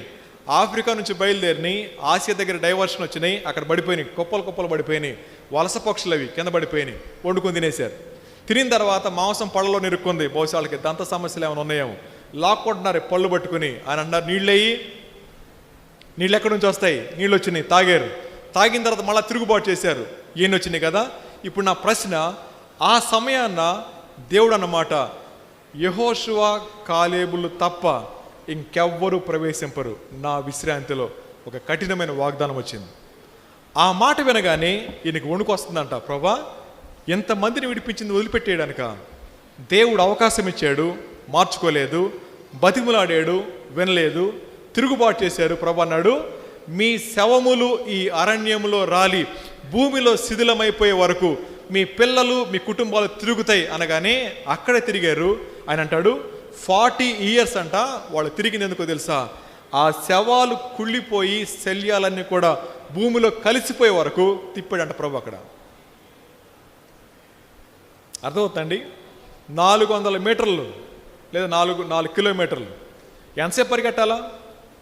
హుసేన్ బోల్ట్ని మొదలు పెడితే 9 సెకండ్లో 100 మీటర్లు వెళ్తాడు. 4 కిలోమీటర్లు పెద్ద కష్టమేం కాదు. ఒక 2-3 నిమిషాలు వెళ్ళిపోతాడు ఆయన, 10 నిమిషాలు వెళ్ళిపోతాడు. 10 నిమిషాల ప్రయాణాన్ని 40 సంవత్సరాలు ఎందుకో తెలుసా? దేవుని మాటకు అవిధేయత చూపించిన కారణం చేత ప్రభు అంటా ఉన్నాడు, 20 సంవత్సరాల పైచీలకు ఒకడు ఉన్నాడు, మొత్తం చచ్చిపోతారు. అంతే, మొత్తం చచ్చిపోతారు. వాళ్ళందరి శవాలు వారి భార్యల కళ్ళ ముందు, వారి పిల్లల కళ్ళ ముందు భూమిలో కుళ్ళి శల్యమైపోవాలా? నేను అలాగే చూస్తాను. ఆ తర్వాత 2 ఉన్నారు ఆ ఊర్లో, యెహోషువ కాలేబులు, పెద్దవాళ్ళు అవుతున్నారు. పెద్దలు వాళ్ళిద్దరే. వాళ్ళిద్దరిని చూడగానే ఏం గుర్తొస్తుంది తెలుసా అండి? మా నాన్న తరపులు వీళ్ళందరూ, మా నాన్న వయసు వాళ్ళు వీళ్ళిద్దరు. మా నాన్న లేడు. కారణం ఏంటో తెలుసా? దేవుని మీద తిరుగుబాటు చేశారు. దేవుని యొక్క ప్రేమ ఎవరి జీవితాల్లో అపహాస్యంగా కనపడతా ఉంటుందో ఆయన వదిలిపెట్టడం జాగ్రత్త. మళ్ళీ చెప్తాను ఏనండి, 40 years వాళ్ళు తిరిగింది వెళ్ళలేక కాదు, వారి శవాలు అక్కడ ఒక సాక్ష్యంగా చెప్తా ఉన్నాయి. ఇది జ్ఞాపకానికి వచ్చిందంటే హబక్కూకు గారికి. ఆయన అన్నాడు, వణుకుతుని ప్రభు నా కాళ్ళు. తర్వాత ఏమన్నాడు? నా ఎముకలు కుళ్ళిపోతా ఉన్నాయి, నా కాళ్ళు వణుకుచున్నాయి అని చెప్పి అంటాడు. అంజూరపు చెట్లు పూయకుండినాను. ఇది మీకు తెలుసుగా, నేను చెప్పను. ఈ మాట చెప్తాను, ప్రభా ఎప్పటిదాకా లాభం చూసుకున్నాను, ఇక నాకు లాభం వద్దు ప్రభా. నాకేంటనుకున్నాను కనుక నాకేమొద్దు ప్రభా. చదువుతాను వినండి. అంజూరపు చెట్లు పూయకుండినాను, ద్రాక్ష చెట్టు ఫలింపకపోయినను, ఒలీవ చెట్టు కాపు లేకుండినను, చేనిలోని పైరు పంటకు రాకపోయినను, గొర్రెలు దొడ్డిలో లేకపోయినను, శాలలో పశువులు లేకపోయినను అనే మాట ఇలా చదువుకుందాం.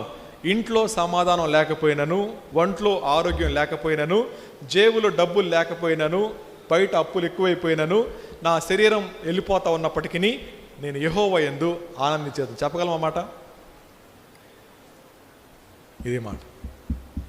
కంక్లూడ్ ఏంటి తెలుసా అండి? ప్రభా, ఎప్పటిదాకా ఉంటే నువ్వు ఉన్నావు అనుకున్నాను, కానీ ఏమి నాకు అక్కర్లేదు, నువ్వు కావాలా. చూడండి ఆయన ఎంత అద్భుతమైన స్టేట్మెంట్ ఇస్తాడు. నేను యెహోవా యందు ఆనందించదను అనే మాట. ఎప్పటిదాకా ఆనందం ఏంటండి అంటే, అన్నీ ఉంటే ఆనందం అనుకున్నాను, నాకు వద్దు ప్రభు, నువ్వు కావాలి, నువ్వే కావాలి. గుర్తుపెట్టుకోండి, ఆయనకు వేరుగా ఆనందం లేదు, ఆయనకు వేరుగా సౌఖ్యం లేదు, ఆయనకు వేరుగా సేవ కూడా లేదు. ఆయనతో కలిసి ఉండేదే సేవ. అందుకంటాడు ఆయన, నాకు వేరుగా ఉండి మీరేమీ చేయలేరు. ఈ రాత్రి ప్రభు అంటా ఉన్నారు, నాకు వేరుగా ఎంతో కాలం బతకలేరు, జాగ్రత్త అని చెప్పి అంటున్నాడు. నేను యెహోవా యందు ఆనందించేదను, నా రక్షణకర్త అయిన నా దేవుని యందు నేను సంతోషించేదను. ప్రభువగు యెహోవాయే నాకు బలము, ఆయన నా కాళ్లను లేడి కాళ్ళ వలె చేయును, ఉన్నత స్థలముల మీద ఆయన నడిపించును అనే మాట. హబక్కూక్ గారి లైఫ్లో 3 పాఠాలు కనపడుతున్నాయి. ఒకటి, తీవ్రమైన నిరాశలకు వెళ్ళిపోయాడు మొదటి అధ్యాయంలో, ఎందుకు ప్రభు అన్నాడు. 2వ అధ్యాయంలో కావలి స్థలానికి వచ్చాడు, పైకి లేచాడు. 3వ అధ్యాయంలో ఉన్నత స్థలంలో కనపడతా ఉన్నాడు. ఇది విశ్వాసి జీవితమై ఉండాలి. తీవ్రమైన నిరాశలో ఉన్నాం, ప్రభు అన్నాడు కావలి స్థలానికి రా, నేనేం చెప్తాను వినిన తర్వాత నువ్వు నాకు చాలు ప్రభా, ఉన్నతానికి వచ్చేసేయండి అనే మాట. ఈ 3 దశల్లో చాలామంది కిందకి వెళ్ళిపోతారు కానీ పైకి రారు, అసలు పైకి రారు. ఎందుకండి అంటే, ఇప్పుడు రండి తిమోతికి రాసిన మొదటి పత్రిక. వామ్మని వదిలిపెట్టేటట్లేడు అనుకోబాకండి, వదిలేస్తున్నా. మరి చెప్తానని మాట ఇచ్చాను కదమ్మా, మరి దేవుడు నన్ను కొడతాడు, ఎందుకు వచ్చిన గొడవ. 6వ అధ్యాయం 17, 18, 19 వచనాలు చదివి నేను కన్క్లూడ్ చేస్తాను. ఇహమందు ధనవంతులైన వారు గర్విష్ఠులు కాక, అస్థిరమైన ధనమందు నమ్మిక ఉంచక, సుఖముగా అనుభవించుటకు సమస్తమును. మీరు చూడండి, నేను చదువుతాను అంటే మీరు చదివితే ఏమవుతుందంటే మీకు బుర్రలోకి పోదు, అటు వెళ్ళిపోద్ది అనమాట. అర్థమవుతుంది? మీరు చూడండి, నేను చదువుతాను, మంచోళ్ళు మీరు, రైట్.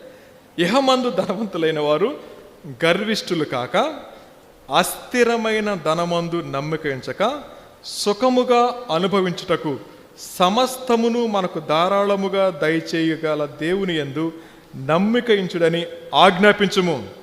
వారు వాస్తవమైన జీవమును సంపాదించుకుని నిమిత్తం రాబో కాలమునకు మంచి పునాది తమ కొరకు వేసుకొనుచు, మేలు చేయువారు, సత్క్రియలు అను ధనము గలవారు, ఔదార్యము గలవారు, తమ ధనములో ఇతరులకు పాలిచ్చువారి ఉండవలనని వారికి ఆజ్ఞాపించుము. 2 వచనాల్లో 2 ఆజ్ఞలు. ఇప్పుడు హబక్కూకు గారి రండి, ఆయన ఏమన్నాడు? అంజూరపు చెట్లు పూయకుండినాను, ద్రాక్ష చెట్లు ఫలింపకపోయినాను, నాకు లాభకరమైన ఏవి నాకు లేకపోయినా నా ప్రభువు చాలు. ఇది స్టేట్మెంట్. ఇదే మాట తిమోతి గారితో మాట్లాడుతూ అంటున్నాడు, తిమోతి, ధనం అస్థిరమైంది. ఎక్కడ ధనం మీద మమకారం పెరుగుతుందో దేవుని మీద మమకారం తొలగిపోద్ది. కాబట్టి ప్రజలకి ఇలా చెప్పు, అస్థిరమైన దాని మీద మనసు పెట్టుకోకండి, దాన్ని ఇచ్చిన ప్రభుని బట్టి ఆనందపడండి, ఇచ్చిన దాంతో అనుభవించండి, సంతోషంగా ఉండండి, కానీ దాన్ని దేవుడి స్థానానికి తీసుకురాకండి అనే మాట. నన్ను క్షమించండి ఈ మాట అంటున్నందుకు. చాలామంది సేవ అంటే డబ్బు ఇవ్వడం అనుకుంటారు, అది కాదు. మేము ఇస్తున్నాం సార్, నువ్వు ఈగిపోయిన పని జరుగుద్ది, నేను ఈగిపోయిన పని జరుగుద్ది, కానీ దేవుడికి కావాల్సింది మనం, తర్వాత మనం ఇచ్చేది. మనం ప్రభువుకు ఉపయోగపడకుండా మనం ఇచ్చి గమ్మును కూర్చుంటే అది సేవ కాదు. ఈయన అంటున్నాడు, ఎవరైనా సరే గర్విష్ఠులు కాక, అస్థిరమైన ధనమందు నమ్మిక ఉంచక, సుఖముగా అనుభవించడానికి సమస్తము మనకు ధారాళం దయచేయు దేవుని యందు నమ్మిక ఉంచుడని ఆజ్ఞాపించుము అని చెప్తూ కింద కొన్ని ఇన్స్ట్రక్షన్స్ ఇస్తా ఉన్నాడు. వారు వాస్తవమైన జీవమును సంపాదించుకునే నిమిత్తం అన్నప్పుడు హబక్కూకు కనబట్టలేదా? నా రక్షణకర్త అయిన యెహోవా యందు నేను ఆనందిస్తాను, ఇది నా సంతోషం. ఎంత అద్భుతం కన్క్లూడ్ చేశాడండి. ఇక్కడ పౌలు గారు అలా కన్క్లూడ్ చేశాడు, అక్కడ తిమోతి గారితో అలా కన్క్లూడ్ చేస్తూ ఉన్నాడు, హబక్కూకు గారు కూడా కదండి. తర్వాత ఏమన్నాడు? రాబో కాలానికి మంచి పునాది తమ కొరకు వేసుకొనొచ్చు, ఇన్సూరెన్స్లు కట్టుకొనొచ్చు, వెంచర్స్ వేసుకొనొచ్చు, ఎల్ఐసీలు క్షమించండి అని లాయిలా తమ కొరకు వేసుకొనొచ్చు, మేలు చేయువారు. ఫస్ట్ థింగ్ మేలు చేయువారు. 2వ మాట సత్క్రియలు అను ధనం కలిగిన వారు. 2వ మాట మూడోది ఔదార్యం కలిగిన వారు, నాలుగోది తమ ధనములో ఇతరులకు పాలిచ్చువారు అన్నప్పుడు ఈ 4 విషయాలు మనే కాదు, మన ఇతరుల పట్ల చూపించాల్సినవి. అర్థమవుతుంది మాట. ఈ 4 విషయాలు మనం ఇతరుల పట్ల చూపించాల్సినవి. ఔదార్యమైన, పాలిభాగస్తులైన, సత్క్రియలైన, మేలు చేయడమైనా మనం కాదు, మనకిచ్చిన దాన్ని బట్టి ప్రభువుని గణపరచడం అంటే ఈ 4 విషయాలు తోటి వారి పట్ల మనం చూపించాలి. బైబిల్ మనతో మాట్లాడుతూ ఉంది, ప్రభు మన దగ్గరికి తీసుకొచ్చే ఏదైనా మనం మాత్రమే మేలు పొంది స్వార్థపరులుగా కాకూడదు, కానీ మనం పొందుకున్న దాన్ని ఇతరులకు పంచాలి అనే మాట. నేను ఎక్కడ కన్క్లూడ్ చేస్తానండి అంటే, మనం పొందుకున్న ఈ రక్షణ ఆనందాన్ని పంచేవాడు నిజమైన విశ్వాసి. ఇప్పుడు చెప్పండి, సువార్త చెప్పి ఎంతకాలమైంది? అదొకటే నా ప్రశ్న, మిగతా నా ప్రశ్న కాదు. సువార్త చెప్పి ఎంతకాలమైంది? ఈయనేమన్నా చదవండి, నా హబక్కు గ్రంథం 3వ అధ్యాయం. ఎవరి ఏందా సంతోషిస్తారంట ఆయన? ఆశీర్వాదం ఇచ్చే దేవుని ఏందనలా, ఉన్న పాటున పైకి లేపేవాడు అనలా, నా పిల్లల్ని వృద్ధిలో తీసుకొచ్చేవాడు అనలా. అన్నాడు, నా రక్షణకర్త అయిన దేవుని యందు నేను సంతోషిస్తూ ఉన్నాను, ప్రభువుకు యెహోవాయే నా బలం. ఇప్పటిదాకా నా స్ట్రెంగ్త్ ఇది అనుకున్నాను, ఇది కాదు, యెహోవాయే నా బలం. చివరిగా ఉన్నత స్థలముల మీద ఆయన నన్ను నడవచేయను. ఎంత అద్భుతమైన కన్క్లూజన్. ఈ 3 అధ్యాయాల ముగింపులో నేను అర్థం చేసుకున్న విషయం ఏంటంటే, నా స్థాయి ఇంకా కిందే ఉంది.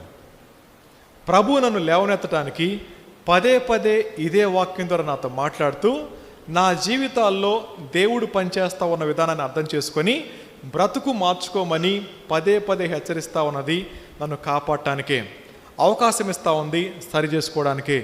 అలా కాకపోతే ఒక మాట చెప్పాను కదా, దేవుడు హెచ్చరించేది అప్పగించేదానికంటే ముందు,